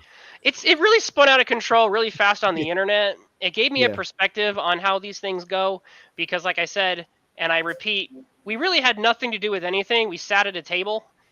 I didn't even know Shane was at the con until we were told that something had happened to Shane, and I was like, "Oh." What really happened was that me and Twitless were at the Claremont panel discussion when that went down. The handshake. Was that when that happened? Yeah, we were. Yeah, we weren't even on the same. We weren't even on the floor. Right, because when we came back, that's when we heard that. Oh, there was a hand. Well, and I saw a photo of the it's from that one of the videos, and it was a still shot from it, and you could see y'all's booth in the foreground. It was shot like across your booth. Yeah, we were absolutely. It's so crossfire, quite literally. Yeah, it was just interesting because we would go out to dinner and we had a lovely dinner with Mike and company. We met Edwin Boyette. Mm-hmm. Edwin Boyette bought a bunch of my Omega Girl comics. Shout out to that, which is awesome. As did I think it was one of the chat goblins, who will remain nameless. Did Reese? Okay. Reese's computer crashes like once a stream. All right. You should just continue, but so I'll just continue on with some of the dramas. So I think it was the second night. The second night of is when things got really out of control, and people who were not at the con thought that Shane was it's at least portrayed that Shane was in real danger. And that there needed to be posses to protect him at future cons. And this is when some other ne'er-do-wells started poking their head in, like Riley from Young Clippa, who's actually been arrested before for being a nuisance, talking about how next year at Heroes Con he's going to go bother Dan Frega. So all of this, and we're just, again, Cider, me and company, we're just at dinner, scrolling through Twitter, seeing all these people react, most of whom were not at the con, and just kind of have I would just say a fan fiction about what was going on. And here's where my perspective comes in, all right? Because I am the outsider in this scenario. I have never never met anyone in this stream with me until that day. Never heard of a single one of these names until that day, right? And all of a sudden, everyone's Twitters, everyone's phones start erupting. Everyone is reacting to something that I can't even hear over the crowd to try to understand what they're talking about, right? And it's just like, okay, something massive is happening, and I am completely out of the loop. Twitless, while we're walking down the street to another venue later on, has to fill me in on basically the Cliff Notes version of the Comicsgate history of how this went down. The last 6 years. Yeah, right. Yeah. And the next day, or I think it was that day after that, when we got back, Ethan Van Sciver posted this pic. I'm assuming just because all these people are in it. Because he's 7. I mean, that's why. It's because he's 7. Well, I'm assuming that Mike is the main focus here. Yeah, I don't know how we were just caught in the What it occurred to me, right, is that Twitless is in this photo, Matt is in this photo, right? Two people I can attest absolutely cannot fit the bill for the what this meme is trying to portray. And then there's me. I know beyond a shadow of a doubt, Ethan has never heard of me, seen my face, right? So I'm like, this is the definition. You are lumping people in, attesting guilt by association, and in somehow, in so many cases, how many cases is it where it's like association by association by association by association? Oh yeah. It was that's what made it funny, because it was just like we was so far beyond the pale of what it was like. We had dinner with people. That was it. Right. We had no connection to like any of this. And yet you've got these two warring sides, and no one refuses to give an inch. Yeah. I wouldn't say it's two warring sides. It's just one side just being total TND, and the other side's like, well, we're just trying to do our thing and have fun, and we'll poke the bear once in a while because we like to laugh, but we don't take it that seriously. So I'm just saying that, like, whatever you guys hear about all this stuff, it wasn't what you probably think it was, because in reality it was, it was a thing, whatever. It was a couple engagements between, mostly it was Dan Frega and Shane Davis. That's basically all it really amounted to.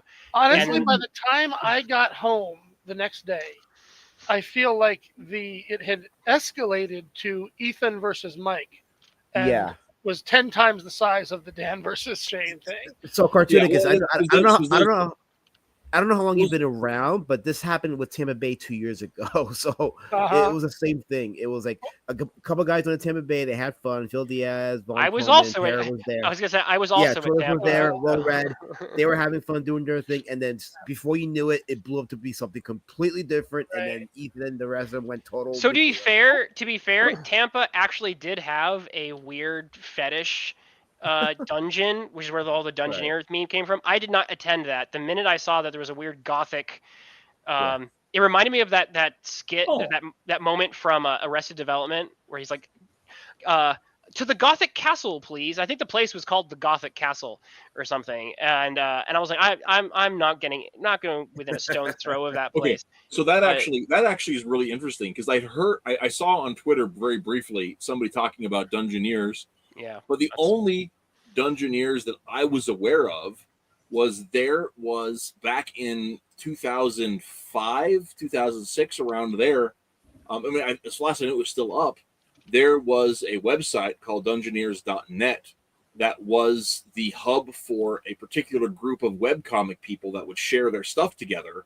Oh. And they maintained the webcomic Cameo database. And I've got several entries on that database where my webcomics have crossed over with other people's webcomics. Yeah, this had nothing to do with that. Well, yeah. That's the thing, is that I didn't know that. So I saw people throwing that name around, and I'm just like, this is something I don't have any idea. This doesn't relate. Yeah. It doesn't. No, it had to do with anything that I'm aware of. It had to do with after con party, and some people went to a kind of a skeezy place, and then that spiraled into, I don't know, just some people. It was 2 years ago. Fixating on that for a very long time. Well, come on, the Pride is Sin thing was 6 years ago. So there, and some people who definitely don't have anything to do with this particular remarkable graphic memoir are still going on about it. It's the drama farming, it's the way of making money. They have to have the new Defeat the Evil to sell their books. That's what you know what's funny is, like, at the end of the day, I thought I was going to be more bothered by it than I was, but when I saw how disconnected from reality the reactions were, I stopped caring, because it was like, this has nothing to do with me. This might as well be someone talking about someone else. Yeah. You know what I mean? It's like I have no connection to this. If you said, "Oh, Twitless, how could you do?" I hadn't. It's so not me. Yeah. How could you hang out with the bros and talk comics for 2 days? Yeah, I was just like, I hung out with people who were, hey, they said, let's go to dinner. I went to dinner. That's the sum total of really my. And it's like, well, you're part of some sort of harassing mob, and I'm like, no. It was so disconnected from reality. Yeah, it's nuts, and it's and actually briefly on the subject of the drama, Elasmat, I have to say that I finally made it through the extended version of your documentary, and it was very enjoyable, and also a little sad. I mean, it is because there was something magical in the beginning about how this started. Yeah, 2018 before like November, that was where I felt there was magic. Because when I joined in 2018, I saw a vision. There was going to be a whole new slew of characters, whole universes, new stories being told, and I felt that. I'm like, this is like the third. To me, this is going to be the third independent comic movement, and I talk about this on my Thursday streams, like the alternative movement of the 80s and the independent movement of the 60s. And I saw this being like the third wave, but then 2020 happened. And as you saw in the documentary, it just went south, and it stopped being about comics and it just became more about super chats and sensationalism and all the other stuff. Yeah. And of course, the crazy thing for me, because I just finished it like yesterday watching it too, was how time and time again, I would watch, and it was usually connected to Ethan, admittedly, but not always. I would watch two people who would be on the same side against a third person. And then you give it 5 minutes, and now one of those people is now the guy who's being ganged up on, right? Breakup after breakup after breakup, always just like this line, right, of connected relationships where friends becoming enemies over and over and over and over again. It was this insane cycle of drama. I'm like, well, and some of that has to do with I firmly believe this, and I'm open to discuss it, but I firmly believe that part of that was soft egos, but the other part of that was intentional marketing campaign, right? This idea that you know, if we have some sort of victim status, then send super chats, buy my book, whatever, rather than letting the work speak for itself. But what that makes me wonder is this a case of two people equally deciding that and deciding to go against each other because it works for them, or are there scenarios? Are there scenarios where people are deliberately working together, faking this? So that's kayfabe. Yeah, you're talking about kayfabe. There's been a little kayfabe here and there. The cases that you're seeing where you have these massive breakups are not really kayfabe. I wish they were. I honestly wish they were. Again, how you'll have two people who were like so close knit, and they're ganging up on somebody else, and then later on, well, it's because they're not close. One of those guys is now the new victim. It's crazy. I think it's because they're not really close knit. I think that's part of it, and I think you have people that certainly were allies, at that time against. Well, no, so here's part of the thing is if when you're dealing with people, and this is not this, I'm not a clinician, but when you're dealing with people with narcissistic tendencies, you're dealing with people that believe that the world owes them something, right? They don't have real friendships or relationships. People that have that kind of mindset, every relationship they have is instrumental. And so if I may interject, because I've also experienced this personally, and it's not just because I've seen some people throw on the narcissist thing. Mm-hmm. This is also a thing that I've seen in a lot of entrepreneurs. So regardless of narcissism, it's the transactional approach. My operator at Chick-fil-A told me face to face, he said, I have a new friend, Logan, and this is a friend I get nothing from. I'm going to try something new. And I just looked at him and I was like, I just did not understand relationships the way that he was describing them to me. And because he was a businessman and that's how he saw relationships, his terms very transactional, because he only had time to think of things in business terms. Right. So there is a that's still, I'm telling you, I'm not a clinician. That is absolutely a personality disorder. That is. I don't know. He actually was. He's actually a really nice family man, and he did really well. He's done very well by his family, but he is. Yeah. Well, I mean, and there are people that compartmentalize that kind of thing. Yeah. Right.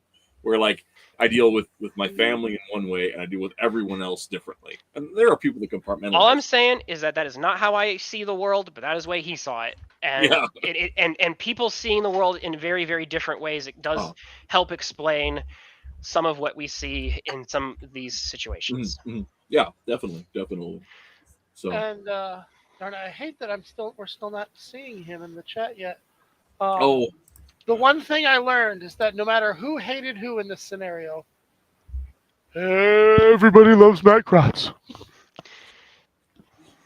Well, that was the goal that Matt had years ago, so I'm glad for him. Yeah. Oh, hey, here's a chat that I missed a long time ago. We were talking about an anime about vampire hunting priests, and Metal suggested Trinity Blood might be the one we're thinking of. Okay. Because I have to say to Colin. That's the one. I wish Colin could have made it to the con, because I had advanced copies of issues 5 and 6 of Omega Girl that are not currently. They will be listed soon on Indie Planet, but I have issues 5 and 6, And if you could have made it to Heroes Con, you could have picked those up. And there's some of my strongest work. So I'm looking forward to hearing what you have to say about it. I did not realize you were selling early access. Yep. That was a con early access. That's my totally my business sense, and not just me not getting around to getting things listed on time. No, that's a like, whether you mean that like seriously or not, that's a legitimate business strategy. I know lots of people that'll have early access to their product for people that take the time to show up at cons. So I think that can be a really, especially if you live somewhere that is near a large market. That's a smart way, and you have a fan base. That's a smart way to go about doing it.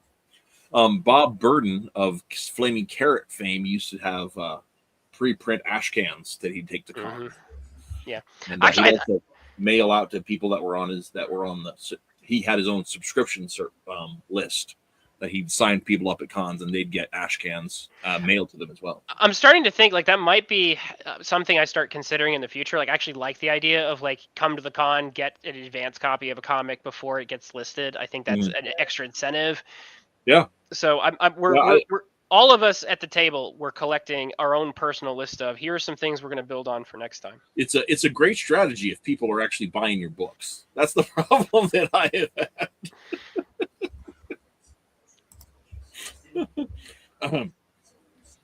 It's fun. I used to go to cons all the time for about 3 years. I was building up a business I was trying to create called Cartoonify, where I was doing digital caricatures of people, and we could literally print them out and then put their faces on superhero bodies and all kinds of stuff. And while I was doing that, the goal every con was to make more money than I had paid to set up there, right? And hopefully to actually make a profit. And some I did, some you win, some you lose. But at this con, I was doing something completely different. Here I am advertising a webcomic that I can't possibly even sell at a table, right? All I can do is tell people about it and hand out the URL and hope they go to it. I found myself having to think a very different way, and that was not in the success, not in the form of making money, but just in general that and what Twitless had kind of brought me there to do in the first place, of networking and just getting the word out to anyone who would listen about my comic, but ultimately not having to worry about how many of the cards I actually handed out to people or how many people were willing to listen. Just having fun at the con and talking to whoever I happen to be able to talk to about whatever I happen to be able to talk to them about. And after I learned that, after about 2 hours of trying to do it the other way, the rest of the con was much more enjoyable for me. Yeah, gauging your success, and this is something that some of us who went to Heroes Con have different opinions on. There were some people who went to the con, not just in our circuit or sector. There were people who were just at the con. My wife actually came and visited briefly, and she just talked to some people there, and they were basically really just, if I don't make money here, I'm never coming back. And there were people who said things like that. Yep. It really depends on how you're measuring your success in the immediacy. I do think it's a very self-defeating kind of way to measure success if you go to your first con and go, I didn't sell enough, I'm never going back to one. Yeah. Because cons are these are networking events. We made some friendships. I introduced some people like Cartoonicus, or made some connections. I think they're really cool. We're talking about some potential crossover opportunities with our properties, and so stay tuned, guys, for some potentially some very interesting things. And you only really get that in face-to-face. Some of that stuff only gels together when you're able to network like that. And so I think one important thing, this is just to the audience who is thinking about conventions and such, is I used to attend Comic Cons from the other side of the table, and I just remember feeling very jealous because I was just seeing everyone else live their dreams. Having been on the other side of the table, it can be very challenging. You can feel very much like a needle in a haystack, but I do ultimately believe it is worth it. It is much better than just staying home and having your dreams be dreams. And it's much better than going to the con and watching other people achieve their dreams. You have to start somewhere. And this is how people make these connections that will build into things like the City of Hope. That, like I said, that's the type of thing that can only congeal, and who knows where this will take us. But it starts by putting one foot forward and saying, I'm going to hang out at a table with some guys in North Carolina, apparently, or wherever. So we'll see. Maybe we'll end up doing a more Western oriented con at some point. Maybe we can get some more of you guys on the Western side of things, because you guys definitely are there and exist. This is true. This is true. In fact, just earlier today, I was talking to my wife about trying to figure out some way to make it to Lincoln in October for the Anime Nebrascon. So we'll see about if we can make that happen this year or next. But my partners in crime, Rico and Barry, we're back working on our book. But they both live out in York, which is just about an hour from Lincoln, whereas I live like 6.5 hours from Lincoln, nearly 7. Wow. It's a long state. You're far away from. You're just far from everything. Well, I'm only 3 hours from Denver, but getting into the Denver con is impossible. No, Isaac is making a good point. So to me, it wasn't just investment. I think is the wrong word, or it's right and wrong.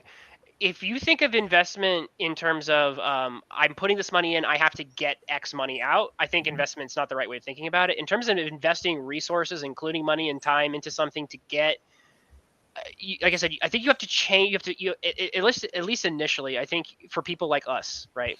There are some people like Pear. Like I was saying, when I was doing it before, I had a very different product and a very different concept from what we were going on. You do want to make money because you're trying to start a business. But in this case, it's a very different concept. You've got to get people interested in a product that may or may not even exist yet. Or like I said, you're not just getting people invested in a product. You, like I said, you are making connections, right? And they're not always immediate. You don't always like go to a con, because I tried that one. So I try to go to the con and try to get immediate return on, like, can I get a connection that will turn into a job? And again, if you do that, if you're thinking in those terms, I think you'll come away very frustrated. I went to this con with very low managed expectations of I'm going here to hang out with people, talk about comics for 2 to 3 days, and that was much more productive. I'm hoping that even next time it'll be even more productive. It'll be less about there'll be less drama to talk about. But that's, again, I encourage everyone to think about attending cons and presenting at them with that kind of an expectation. I think it is very rewarding to do so. It's much better than just racking up more hours in Fortnite. So for now, yeah. Cool. Man, I rage quit Fortnite so many times. I have never tried playing Fortnite. You're lucky. I've just that kind of game is not my thing. Well, Metal says, oddly enough, after moving across the country, I'm still about as far away from Reese as I was before. I somehow made a near equilateral triangle. This is true. Interesting. Because he was in Central Texas, and now he's in Central Arizona. So that's roughly identical places. I hadn't really thought of it that way. You did skip a whole time zone, though, most of the time. Space is warped and time is bendable. Something like that. So, so if I suppose last call for Matt Krotz, if he wants to get on here. It is late there. Maybe he's had something come up. I don't know. Or he got here earlier and the panel was full and he just decided that he didn't want to push. Well, he was definitely in the chat, and we were full. Yeah. Now we're trying to get his attention. So that's fine. So, are any of you guys planning on hitting any? Actually, before I get onto that, I wanted to ask, what was it about because I know, like Elasmat, I know just from watching your documentary, that this is not the first con that you've gone to as a creator. But what was it about this particular opportunity that you had that you decided to all come together for? What was the motivator for that? I don't know if it was something that we just decided to do. I think it just like early 2018, it just the pieces started to form organically, and I was like, I felt the momentum, and I said, you know what, I gotta be there. Like I know I'm up all the way up in Pennsylvania. It's an 8-hour, 10-hour drive depending on traffic, but I felt like I had to be there. Like I knew Phil Diaz was going to be there. I heard Von Coleman was going to be there. Rini was going to be there. It was a bunch of people that were going to be there. I heard Twitless was going to be there. Matt C was going to be there. So you know what? Maybe I should be there. Not me. I'm the last person they expect to be there, so I'm gonna go. F it. I'm gonna be there, and they're gonna say, "Oh, how did that guy get there?" Well, I'm there, and you're not. So there you go. That's my story. Mm-hmm. I absolutely love that can-do spirit. And I was the surprise guest behind the secret door. Yeah, I gently bullied Cider into coming. Gently, yes. Like Batman's Skyhook, gently, yes. I felt like that Chinese guy in that Don't the worry, Batman movie. Cider. I know what it's like with him. Yeah. Just I wake up one day in Maine, the next day I wake up in North Carolina, almost dead. Kidnapped him, hog-tied him, threw him in a closet. Got him a 450. But I do have to say, Twitless did make sure I was well fed. He brought me a safe to eat sandwich, as I have all the allergies, and he was very kind in making sure that I didn't die from con food. So Twitless was the caterer there. He was passing out sandwiches every day. All right. We're going to call him Twitless, the Duke of Sandwich. The Duke, yeah, I'm the Earl of Sandwich, yeah. I was going to say a sandwich. Oh, the Earl, yes, the Earl of Sandwich. Sandwich is an Earlrick, so. See, I actually said this. You know what? I'm like, no one's gonna remember if I no one's gonna remember if I pass out my comic, but people will remember the sandwich guy. That's how I'll network. Yeah, that's how I'll network. So next year we need to be passing out sandwiches to everybody. Well, I don't know about that one. Get a free sandwich, buy a comic. Yeah. I feel like we might be in over our head on that one. Yeah, probably not. Also, they will totally kick you out of the con if you do that. But there was a really neat chocolate place that I went and interviewed that was just inexplicably in the middle of this convention center, and I don't know what they expected from this, but they had really pretty looking food, almost like you didn't want to put it in your mouth because it was potentially hazardous. But no, they made Kit Kats that looked like they were made out of glass. It was crazy. Wow. Speaking of your videos, can you share screen and show us a couple of those on your channel so people can see some of your con coverage? Those people who want to see more of Heroes Con coverage, Cider here actually did several interviews and walkthroughs of the con. You can actually I'm still getting caught up on those. You can watch and you can actually experience as if you were there. Yeah. What Twitless said. Sure. I got it. It's there. I'm doing the thing, and I did. Here, I'll get it up.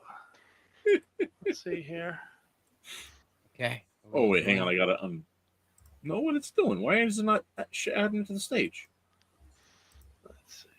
Remove the other media item. What other media item is on there? Remove all of them. Oh, that's what's going on. Okay. Ta-da! Yeah. Good afternoon, fellas. Do you have a minute for a couple questions? What are your questions? I am from Bounding Into Comics, and I just have a few things. Yes, sir. I just have a few to ask you about what you're doing here at Heroes Con. I do want to introduce you first, though. This is the amazing Fragaboom, Dan Fraga, a legend from the Image Comics era, made MTV the coolest place on earth, and also brought us the Black Flag comic that has quite literally breathed new life into the 90s comic art style. Long forgotten kind of heavy use of the shadows that we see today kind of digitally placed. You can see Mr. Fraga does not use AI. He is 100% from the soul, not the machine. Now, Mr. Fraga, may I ask, what brings you to Heroes Con? The fans. People like you. I just enjoy seeing friends. The Heroes Con is wonderful. The thing I really enjoy about this show the most is it's all comics. I grew up on comics; they're in my blood. I've always been a storyteller, and this place is filled with storytellers. The energy here, I feel like it's almost like a fountain of youth, but a fountain of creativity. So that's why I'm here. And how long have you been coming to Heroes Con, sir? 3 years. This is my 3rd year. So 23 was my first year, and I went last year, and then this is number 3. Yes, sir. And now, if folks want to come down here and support you, is there a particular issue or a particular print they should get their hands on immediately, or they'll miss out? Just come visit me. They can come get a free print. I'm not really, the only thing I'm doing for money is drawing because it's my time, but I'm giving prints away. So just you come on down and get a print. Absolutely. And as you can see, Mr. Frag is working on it right now. So if you want some real Fragaboom art, the stuff that made Image Comics the coolest place it was, make sure that you get down here before Sunday. That's right. You've only got till Sunday to catch talent like Mr. Fragaboom in Charlotte, North Carolina. You can tell that Cider maxed out his charisma score. Yeah, no doubt. That was amazing. Okay, so here's the secret sauce. I have never, ever done anything at all like that ever. I've never walked around sticking microphones in people's faces, asking them questions. I've never been to a convention like that. The only convention I was at was one where everybody was playing dress up and hitting each other with giant Q-tips, and then there was a dance party, and everybody got drunk, and I don't remember much after that. However, this was a completely new experience. Like the moment since I hit the ground in North Carolina, almost literally, it was a completely brand new experience. Never traveled on my own, by the way. So, oh wow. Yeah, the whole thing was crazy. No wonder you were suffering. You were prepared for the meteoric shock. Yeah. It was a huge adventure. You should have seen it. It was like Charlie in the Chocolate Factory when he walked into the con center, and it's like this whole underground complex. It's like an underground city. But see, here's the thing. Anyone who talks to you for more than 5 minutes understands immediately why you are made for this. Okay. Because I have a time limiter and I'll collapse after 4 hours. Yes. No, you're very good at selling presenting genuine energy. So I got to go ahead and highlight from the chat. Isaac's talking about this. Says good work on buttering up the guy to be on your side. He went from defensive to friend quick. That's what you do. Say nice things, get cool guy answers. That was. I would watch a series of that. Just buttering up comic book pros so they'll talk nice to me. Yeah. No, but I do believe that Dan Fraga's style was influential. I do genuinely believe that.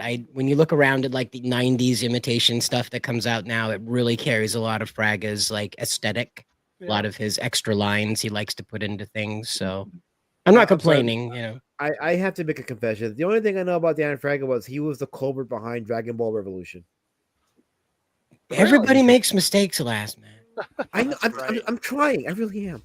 Dragon Ball Evolution is actually a fun movie to watch. It's so bad it breaks, does integer overflow, and it actually becomes kind of like really entertaining.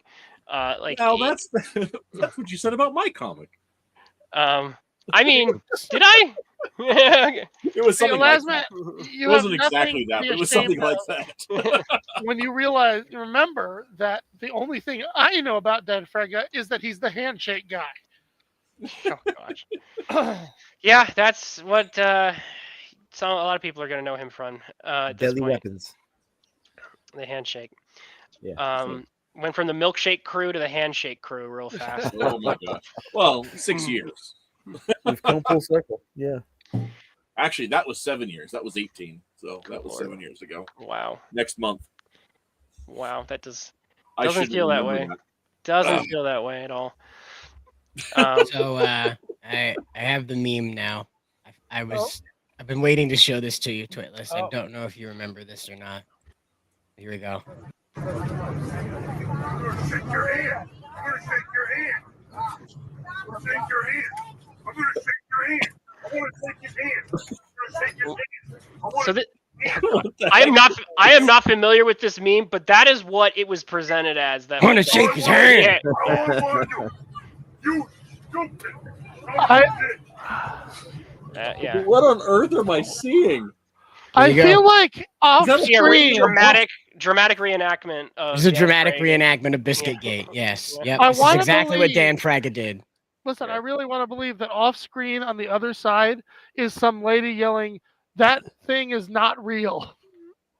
Yeah, right. That handshake is not real. You could probably know pair what those time together. I Yeah. don't know what timeline I'm in anymore. That would be amazing. That would be Nobody an knows amazing- the last, but I think that's the point.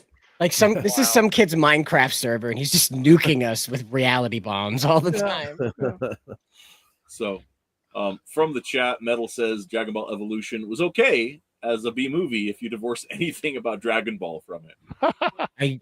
I guess, but there's just so many things that don't make sense unless you apply Dragon Ball things to it. Like, why is this green man mad? Why are these yellow kidney stone balls so important to these teenagers? I had almost no point of reference when I saw that movie, and I just kind of like enjoyed the ride. It is possible. Yeah, I Yeah, have but not. you also said it was so bad it was good. That's what I'm saying. Yes. That's why. Well, I mean, that's why Barbarella is my Twitless is- favorite Twitless movie is- on earth. Twitless is a notorious fan of horrible things, so it's okay. Oh boy, let's not go there. Well, no, I mean, like intentionally bad stuff. Off screen, he and I have spent probably 10 hours talking about Mystery Science Theater through the years. Okay. Yeah. So yeah, that's what I'm referring to I was specifically. gonna say on screen you talk about what is it? Judgment Day? You gotta find a way to do No, that. we like, talk about Kingdom Come That's every it, yeah. every year. And Civil War a lot. Those get. you gotta do Mystery Science Theater somehow. You gotta figure out how to do it. There are it's Mystery most- Science Theater 3000 comics, so I've been pushing. No. Like do like a live stream show. This is great. Oh, Or do it in a that's Discord good. or whatever. It's the best thing in the Random world to get riffs. a movie in a Discord and just talk over it with your friends. Like screw this Uh-huh. movie. I'm gonna make fun of it the whole time. I don't care what they're saying. What years ago, my wife and my sons sat down to watch The Black Hole, and I'd never seen it. I'd seen parts of it when I was a very small child. This is Disney's The Black Hole. One of the movies that nearly bankrupted Disney. There were a series of films in the early 80s that did so poorly that it nearly bankrupted the company. And The Black Hole was one of those. And it is notoriously for being bad. And I sat down with the kids and I said, I want to see this movie, but we can't make fun of it. I raised these kids on Mystery Science Theater. I said, no riffing on this movie, okay? I want to take it in the first time just as a piece of film and think about it seriously. And the kids are like, yes, Dad, yes. And we got about 7 minutes into the movie and I stopped it and I said, this movie is only going to be tolerable if you make fun. Never mind. So we do take back seas now. Everything I said before, I take back. And they were like, oh, thank God. Well, now I gotta watch it. Here we go. It's the perfect. It's like Star Wars from Temu. Yep. It's the Star Wars on Wish.com. Yeah. The Black Cauldron was also one of those movies that nearly. I mean, it wasn't as much, but the Black Cauldron did really poorly. Tron, though, Something Wicked This Way Comes, which people have said is real. I haven't seen all of it. They said it's really good, but it was a bomb. And The Black Hole, live action movies. But yeah. Anyway. So yeah, that was that. I can't remember what I was talking about it, but yeah. So what is next on the plan? We'll go and wrap up the show here after this, but do you guys have any other cons you're going to try to hit in your local areas this year? Do you have ideas for next year? I mean, other than, your giant, project that you want to build, but project housing. Are you going to be renting out space in the upper rooms, Cider, for in your? No, probably no lofts. It's just one of those OSHA things, That makes sense. Maybe some storage. You probably, you got an old freezer that doesn't have any blood stains in it. You probably put it in there. But who doesn't have an old freezer with blood stains in it? I don't know too many people. I cleaned my freezer out when I spilled blood in it. So. Colin says, anyone in the Northwest? Actually, you should hook up with Per Berg, who was here earlier. He actually he's in that area specifically. And I know a couple other creators that are in that area that might look at that I might looking at that something like up that way. Maybe we got to have some place where people can comment on something like that, figure out some stuff. I don't know. Isaac says I'm hitting a lot of VBS this summer. Well, rock on. Cool. Yeah. Yeah. I know that we here in Scotts Bluff are trying to figure out get some approvals and some funding and doing like a mini version of our mini con. We've had some staffing issues with our board and everything, so we don't have the flexibility we've had in the past. But we're also have some possible opportunities. But toward the end of the summer, we may be doing a mini version of our mini con in conjunction with one of our local community festivals. But I don't have a date or final approval on that yet. So I don't know that we are doing anything yet.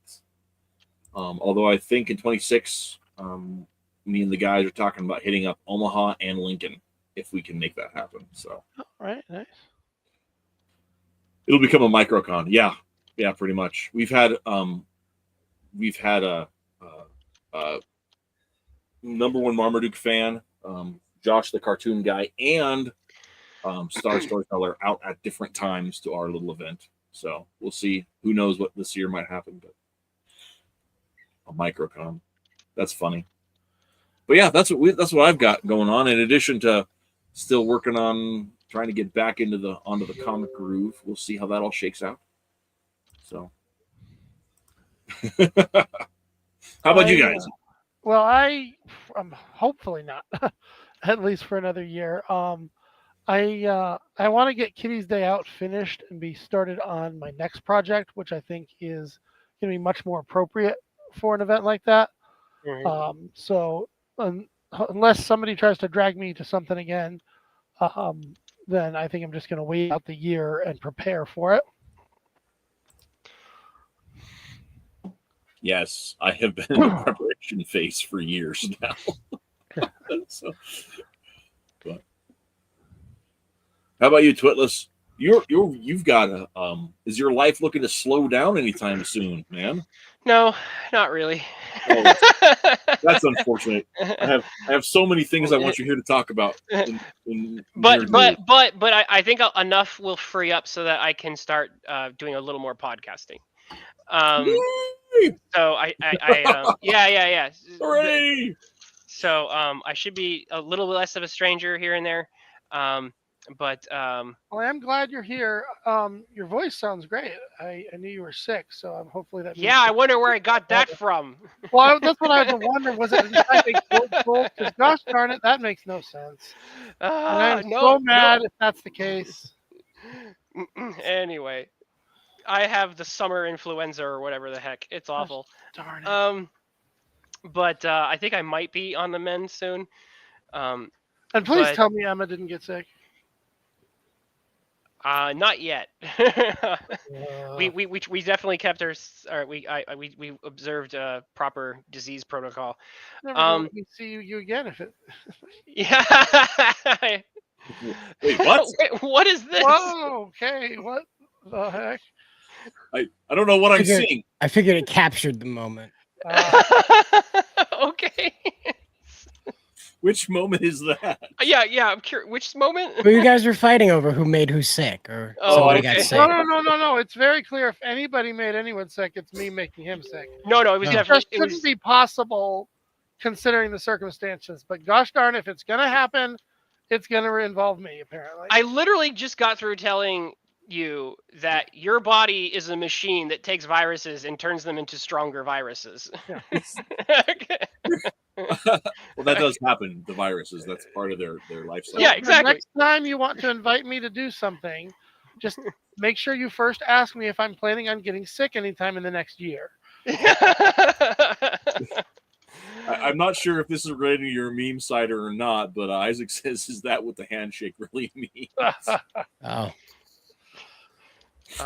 Also, Colin, I might have Stay Frosty. I might have something to reach out to you and talk to you about regarding crossover opportunities. So we'll have to chat some point. But no, when it comes to cons, I think Heroes Con is the main one we're thinking about doing repeatedly. But who knows? I might drag somebody to Dragon Con. Very funny. Where is Dragon Con? Dragon. I forgot. Georgia, Atlanta. Oh, that's right. It is in Georgia. I remember that now. Oh, hell no.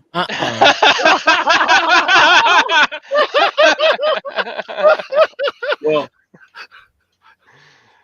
okay. Somewhere. You are not catching my Yankee ass in Georgia. It is not happening. They'll smell me coming from a mile off. Okay, we'll try for somewhere. The War of Northern Aggression was a long time ago. So. No. Not long enough for some people. It was before my people even got to America. I hate to tell you this. Most of them. I drive by a sign that still calls. I told you about the General Sherman sign in my state. So yeah, no. For a lot of people, that happened. It still happened. I think it's very clear, though. He's actually talking about the heat. What did you think I was talking about? Was I not talking about the heat? What did I? Didn't you just say it's like 95 degrees in Maine? Yeah, right. Like Georgia's like a bajillion. I almost said gorillion, and that would have really made the case. But no, I'm having a problem with the heat, and I hate it. And Georgia, all I could think of was that reporter that almost died when he inhaled a fly. And I was like, "Yep, that'll be me." Let me guess, that's another piece of internet history you've never seen before. I seem to have remembered that from somewhere, but I don't remember have a specific firm memory of it. It's just sort of like maybe I've heard about somebody talking about it rather than seeing it myself. Wow, that's your lucky day. But I'm aware of it. Siri, look up Comic-Cons north of the Mason-Dixon line. Thursday here at Augusta High School that led to Chris Wood's death. The fuck is that? I'm dying in this fucking country ass fucked up town. Shit flying in my mouth. The fuck, I can't see pollen. And let's get the fuck out of this country, motherfucker. That's me when I go down to Georgia. Get the fuck out of this country, motherfucker. Oh my gosh. Okay. On that note, I need to go collapse into a pile of virus. Well, that makes sense. That makes a lot of sense. The last thing I want to mention show before I go, and I know she had to leave earlier. I was talking about Star's art. I wanted to share a little bit of it for people that might want to stick around. What the heck? Look who just showed up! Whoa! On that note, 2 more hours. Let's go. Dude, how's it going? I'm jumping back in the shower. It's shower stream time. Oh my gosh. Let's go, guys. Just don't use the That's camera. amazing. That's amazing. So okay, So you guys, we talked about all the things. You did all. You did. Yeah, the whole, we yeah. did talk about everybody's perspective but yours. Exactly. Hmm. Do you want to give us your take? What was your take on Heroes Con as a whole? For the 5 minutes you were there. Oh snap! Yeah, I was there Friday. It was it was a victory lap. I mean, I was saying that while I was there, so these guys already know that. But it was such a great confirmation that we could weather the storm, and we could build relationships that actually and friendships that could convert into real life experiences that were really rewarding. And we're not all crazy or sociopaths, or we're not so sociopathic that we can't hang out for a weekend. Yeah. And it's nice to see that there's a lot of other people that were there that were kind of adjacent or parallel, or I don't know, had some distance from our communities, but we've been aware of them over the past 5 years. It's nice to see they're still doing well too. Like everybody's selling stuff. As well as these kind of cons can do, that nobody's like emptying boxes of, except people that are doing like old like back catalog long box stuff. I think they were doing exceptionally well. That's what I heard. Which is great. And people doing commissions. A lot of people were doing original art and getting full commission lists. So maybe people walking the floors are a little conservative in terms of where they want to put their money. They're not investing as much in no name comics. They're looking for stuff that they could resell, maybe, that's things that are going to hold their value, their monetary value, if they want to put it on eBay or something. That's all very sensible. It's always been a part of the market. But I thought it was a very healthy con, and I'm looking forward to more. Very cool. Very cool. So, you said you were only there on Friday. And I'm not going to ask what you spent the rest of the weekend doing. But No, what he was other there Friday and Saturday, it's Friday and Sunday. Friday Yeah. and Sunday? But Okay. he decided to cheat on us on Saturday. Yeah, I went to another convention on Saturday that was an hour away. Did you table there, or did you just go to go? He hung out with Nerdrotic. Okay. Yeah, and nobody knew who he was. So we just hung out. It was hilarious. He was just a guy, and everybody's. We talked about ancient aliens and stuff. It was one of these Atlantis, ancient aliens, pyramids, coils under the pyramids kind of conference. That's what that was. It was like a farming league for guests for Joe Rogan, and Nerdrotic is trying to be the farming interviewer that people kind of climb up and over to get to Joe Rogan, which is a very sensible business move. Yes. So he was just there to capture those people. Wow. Very interesting. Very interesting. That's I never would have thought of things in that way, but that makes a lot of sense of a lot of things. Yeah. Wouldn't you just want to be mid-tier, talking about weird, alternative history and archaeology? It'd be great. If you've had, the thing is, if you can get a market in that, and you're the local radio version of Art Bell, right? Exactly. Then what you've done is you found a way and then of course internet is syndication, but that's a once you get that, you're the local DJ that has a franchise, and then all of a sudden it's a moneymaker, and you're not doing anything different than you were doing before, but now you're getting paid for it. So that'd be pretty great. Like Isaac says, nothing wrong with AAA baseball. Yeah, exactly. Yeah, absolutely. You're still watching people hit the ball, so for sure. We've actually got I think it's a AAA team in Gehring, of all places, that came in a couple years ago. Never made it to a game yet, though. No. Yeah, but people like it. People are liking it. So, but yeah. So, what are your Colin says hi. What are your plans coming up here? Because I know I got to put a bug in your ear about Volume 4. Is that a 26 plan, or do you even know yet? Yeah, I think it's 2026. I think is what it's going to be. I mean, I've been working on it since 2013. Mm-hmm. So I needed to take a pause and, frankly, kind of work on some freelance and get my name out there a little bit more, so that I'm not just barely breaking even or going into the red producing these things. Mm-hmm. I mean, producing, nobody's here to make money making comic. You know what I mean?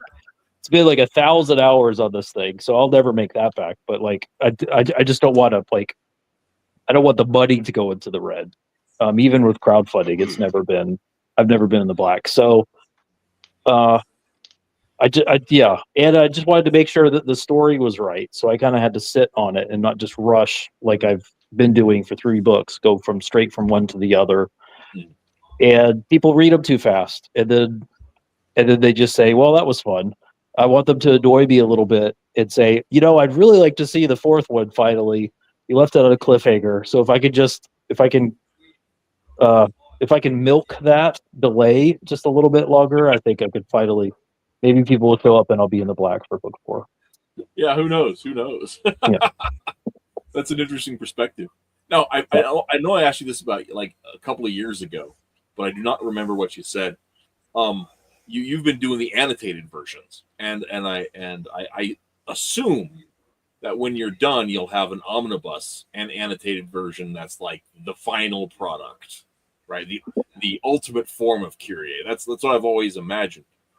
But for us early adopters, is there going to be a way to purchase or to get a hold of the annotations separately? Like just the annotations, like not the comic. I've got the comic, right? So if I have volume 1 on the table, right, I could hold the annotations next to it and read them both at the same time. See, chat, this is how they get you to go back into the red. Like this is Oh, okay. That's a good answer. I like that answer. I appreciate I don't know how I think I don't know. I don't even know how to afford the omnibus. I think just to like show up, if you do a campaign and you've got 2 editions, that means one of them you're going to have to pay for out of pocket, right? Because you're splitting. You got to get everybody to come in on one Siegel edition just to get it over the line for you to hit the minimum amount to make it, reasonably affordable. If you have 2 editions on one campaign, that just means half the people are gonna. It's going to be 2 campaigns at half strength. Yep. That's fair. You got to close the difference. So yeah, I'm sweating. I'm trying to think of like how to do the omnibus, which it does need to be, so I can put it in libraries and stuff, without just selling the omnibus, because it would be nice. The plan is to have a fourth first edition and then annotated. Gosh, you're stressing me out just thinking about it. Yeah. And then selling people like a slipcase, so you could put the discrete editions all into a slipcase together, and then you just have it that as for the early adopters. And if people want everything all together as one, there'll be one of those 2. But it's challenging. Yeah, and it just may be and I was even like in my own mind thinking about the logistics of that, and thinking that even if there was a PDF version of the annotation that was, if you're already done the work, then that would be not hard to put together. But I'm definitely not trying to stress you out. I know. It's been one of those things where watching my bank account disappear. Mike Waring, right? Mike Waring will show off his collection, and he's got both versions, and it's just sitting on his bookshelf looking amazing. And I'm thinking about all the stuff he's great. He now knows that I don't know, and I'm just like, oh, that guy. Yeah. Well, so not to like. I'm gonna get out of the spotlight in a minute, but it's interesting that like the only way to sell a second edition, and I had to do a second edition because I sold out of book 2. I still have book 1, and I still have book 3. So the only way to reprint book 2 and have it be on demand is I have to have a second edition, and it's got to be different. And Twitless here encouraged me to do an annotated second edition. That would be the best way to do it, and it was a fantastic idea. So annotated the way to go, but it also means first edition from now on can't also be annotated, and it means that the omnibus is going to be like 1,000 pages. So yeah. Man, there goes. Yeah, don't tell my wife. Well, I don't know her, so that'll be easy. and I don't. I'm not trying to say anything negative, but I kind of doubt she watches my show. Yeah, well, I have a very niche audience, and you're wonderful, every one of you. You're making me blush, and that's hard to do on a white cat. What? I said you're making me blush, and that's hard to do when you have white fur. This guy, Cartoonicus. So yeah, I love Metal's comment. Half the fun of following a series is complaining about it. When is the next installment going to be? Right. Yeah, when's the next one? Yeah. No, it's all about budgeting. It's Yeah, I mean, if there, you're all of us have disordered personalities because we're all spending 100 hours putting out an issue of something that someone reads So- in 5 minutes, and they say, "When's the next one? Yeah, right. When are yeah. you going to spend another That's 100%. 100 hours doing something?" So one thing I will say is if Bone serves to memory, the omnibus for Bone took a while to come out. Yes. So that Like, can take it was- so you can take a little bit of, I guess, pressure off yourself, because I know I'm just to use Bone as an example, and I think there's some similarities just in terms of how you're publishing them, not necessarily the subject material, but Bone was essentially just it was issues first, and then it was those standalone graphic novel, installments. Yeah. For quite a while. It wasn't, I think, until it picked up more steam that they started putting together those massive doorstops. So Yeah. I think it's cool that people are interested and want one, but I don't think you need to feel any pressure to like immediately deliver on that until you are comfortable and ready with where it is. Because, like I said, just going off of precedent, I don't think there's necessarily I don't think you need to feel pressure to immediately put that omnibus together. Also, let's be completely honest, guys. Look at this thing. This is ridiculous. You can't even. This is the Bone. Yeah. Omni. Yeah. That is 10 years of or American like a life. brick. The only way you can read this is on a table, like Yeah, not yeah, for convenience, but because this is larger than a human lap. So I guess I'm only saying that to just like try to take some of the pressure off. It's like I said, it's wonderful, and you definitely should come up. It's someday you should totally make your master edition omnibus of Kyrie that has all the notes and then the special features that you'd want to include on that.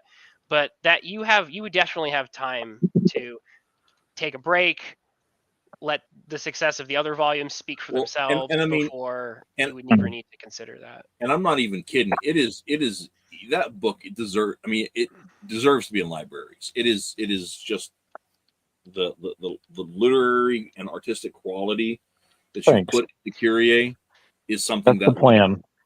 It needs to be. It needs to have that kind of a. But Bone got into libraries well before it had the omnibus as well. Like Yes. it was in those individual chapter graphic novel form. That's when I first saw it. So like there is, again, you don't have to have it in its omnibus version before you get into I don't think Yeah, I mean that's a great. I think a lot of us should be thinking about libraries. I think we either took our eyes off the ball of that opportunity or never considered it to begin with, and that's to our detriment because there's more libraries than there are comic book stores in America. Definitely, that's definitely true, and I think some of it depends on the. I think that the sell to libraries factors at least somewhat around literary quality and somewhat around marketability, and I think your work definitely fits into something like that. I think Colin's book is would do well in libraries. I think that Omega Girl would probably do well in libraries. I don't think anything that I have in print currently would do well in libraries. Or not. I mean, how much that is web? Joe Jobs would do just fine. Jobs would do well, but there's not enough yet. So I'm just saying that type of thing fits right next to the sort of Fantagraphics tradition. Yeah, you're right. You're right. It is.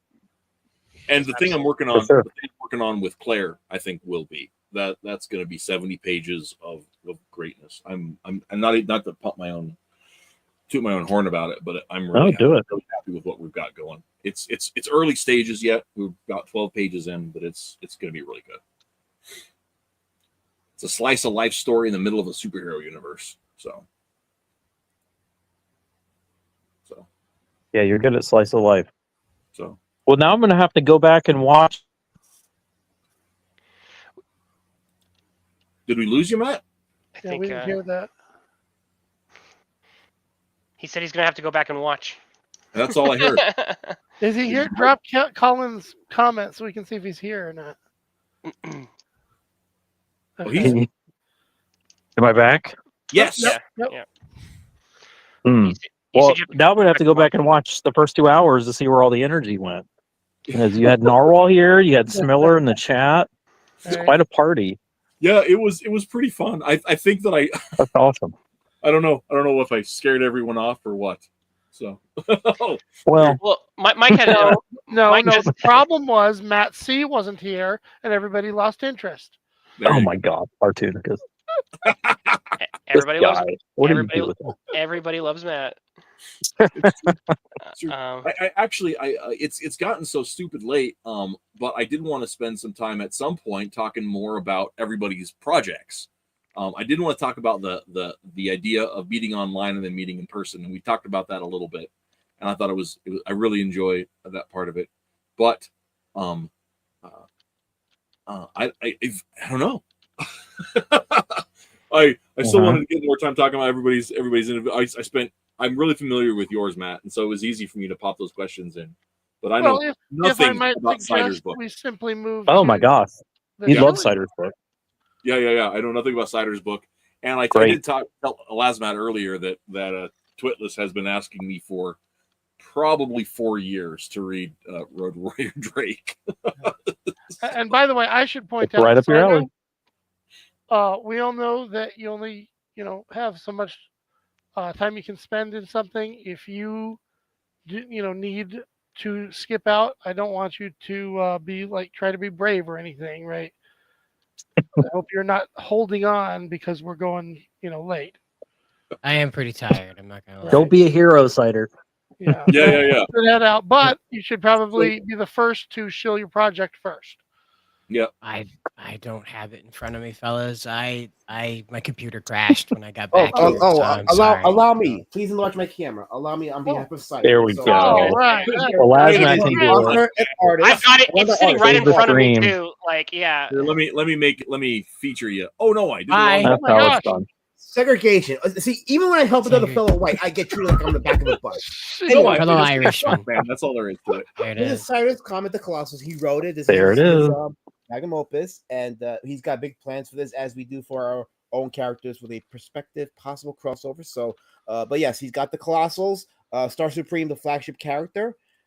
This was my copy, which I backed years ago, and I finally got it. Hold so that now QR it's- code up so people can scan it. Oh yes, yeah. There you go. It's not mine. Oh, wait, what? I don't know where that goes. That's not mine. Whoops, never mind. Don't sorry. scan that. Don't scan that. Portland.com loading. It could be furry stuff, so don't You scan don't it. know for where all it's I been. think. Yeah. Yeah, that's not mine. I didn't put that in there. But, Don't pause the video and scan it. Don't. Do you want to put? Can you put your link in chat so we can so people can Yes. take a look at it? link? I don't. So while Slider's doing that, and since Do I you have the have a camera, link, Slider? let me do this on behalf of Twitless. He did get me some issues of Omega Girl, his flagship character. So I have issues 2, 3, and 4 here. So I do plan on buying the omnibus. So if you got the omnibus anytime soon, Twitless, I will be buying it. Yeah, So- where's the EPB? You know, Oh my you've gosh. got enough. Please, Sad Yeah, Robot come says on. This could be the funniest Rick roll ever. My, talking about the QR code. Hardcover TPB, $10. Let's do it. I'm watching if Sailor my bank Moon- account disappear. If America Sailor Moon can do it, you can too. Come on. Picture this. You got It Omega definitely has. Girl. It's you got got- the quality, Twitless. Absolutely. It just needs the market share. That's the Here you ticket. go. I'm putting Cyrus' link in the private chat here for you. I think I already have it. Oh, you did. Never mind. Tumblr. There you go. I Look will- at I all will say- those. I will say regarding Omega Girl, I am currently getting artwork for the first major multi-part story arc for her. So things are ramping up in that storyline. The first 6 issues are more standalone. They flesh out the world, her background, and some really amazing standalone adventures. But now I'm tackling, so I have some very interesting things, a ramp up. Things are going to get much harder for her moving forward. So this is going to get if you like classic superhero adventure stories. I've got some stuff cooking that you're really going to enjoy. Okay. Well, excellent. Very, very cool stuff. And of course, Lazmat, do you have a link to your Road Warrior Drake book where people can check it out or purchase it or whatever? RoadWarriorDrake.com. It's simple as that. Just go to RoadWarriorDrake.com and you should be directed to the storefront from my comic for the current graphic novels, the first Street Champion Road Warrior Drake and Beast System Road Warrior Drake the sequel, which is currently not making the round. The reviews are coming in for this. I'm still fulfilling it though, so there's still some backers who don't have it yet. They will be getting it in the next few weeks, so it's happening. It's getting done, and the saga of the Beast Citizen will continue. So you say it fits the bill. Yeah, there you come go. on, Mac. Really? Damn it! That was my pun too. After I showed you a book free of charge. Free of charge. Well, everything here is everything on the show. All right, well, all right, bill me then.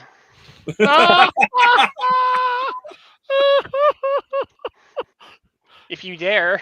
I'm supposed to be the one making the cheesy puns, Logan. No, I can. I trot them out specifically for. That's hilarious. Is Clock People, is that still on the shelf waiting to be taken down at a future date, or do you have any plans with that? I never say never. I don't have any immediate plans for it, but I will say that some of the pages for Clock People that I did do ended up in Beast Citizen Road Warrior Drake. So that's awesome. Yes. So, well, that's great. Some of the DNA did end up in the book. In this book. That's great. Nice. Love to hear it. Yeah, very cool. Very cool. Okay, guys. Well, I did promise. I did say I was going to do this. I'll go real quick to show a few quick pages from the book I've been talking about with Claire, and then I'm going to call the show there. So, hey, what about me? Oh, I'm sorry, Twitless. Go ahead and talk while I flip through these pages. How's that? Channel regulars. Not Twitless Cartoonicus. What's wrong with me? I'm the one who matters. I'm terrible. So what's your thing, man? Anyway, it's not like it matters. Channel regulars are probably sick of this by now anyway. But if you've ever wanted to play a video game that is actually a comic or read a comic that is actually a video game, check out Kitty's Day Out. And where can they find Kitty's Day Out? Oops, sorry. Meant to put that in there. On tapas.io/series/Kitty's Day Out, or just Google it. I'm sure it will come up right up because there really is no name like that out there. Which is a good thing for search engine stuff. Exactly what part of what I was going with.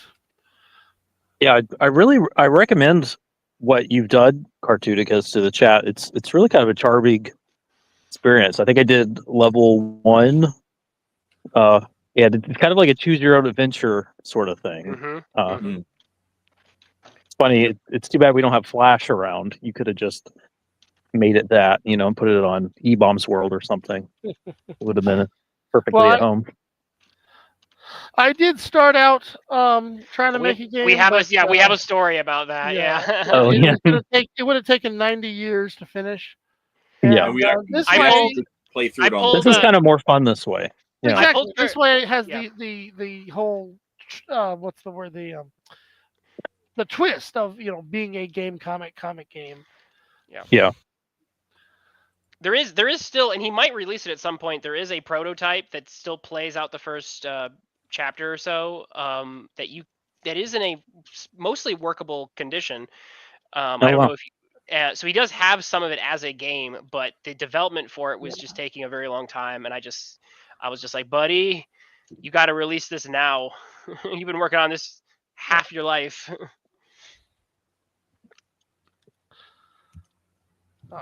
So, all right. So yeah, well, that's a show. Absolutely free. Sorry about that. No, you're fine. You're fine, man. I'm just jumping. All right. So your project here. Well, I've been flipping through the pages here, so people can know that that's in the works. And that's cool. I'm very excited for this book. Like I said, it is a slice of life story about a girl in the superhero world who has to rethink her whole life, and it's She herself is not a superhero. It's just that's just one of the features of the world she lives in. That's some you're channeling some Kurt Busiek Astro City energy then, which is got some like that's a compliment. Like that's some of that stuff is really really good. So I'm very excited for this project. It's going to be something special. So Claire, who was in the chat earlier, Star Storyteller, she's working on it, and I'm excited for this thing here. So it's Star Storyteller. That's great. She's good people. Yep. She is. She's and she's got a great sense of where the story's going, and it's a project I actually had started working on back in 2005, and the artist team I was working on kind of noped out.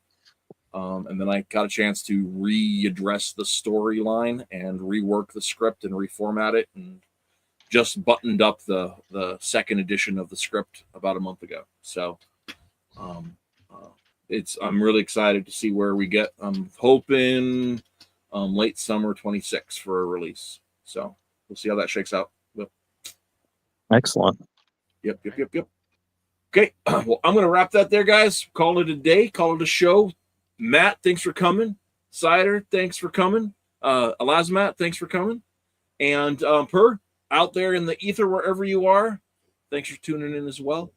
And or for showing up as well. And until next time, get out there and read some comics, everybody. Preferably some of the ones featured here on the show tonight. So yeah, that's the story. So we will we'll see. I can't remember what we're doing next week. So but that's it. We're gonna call it. Keep attending comic conventions. What?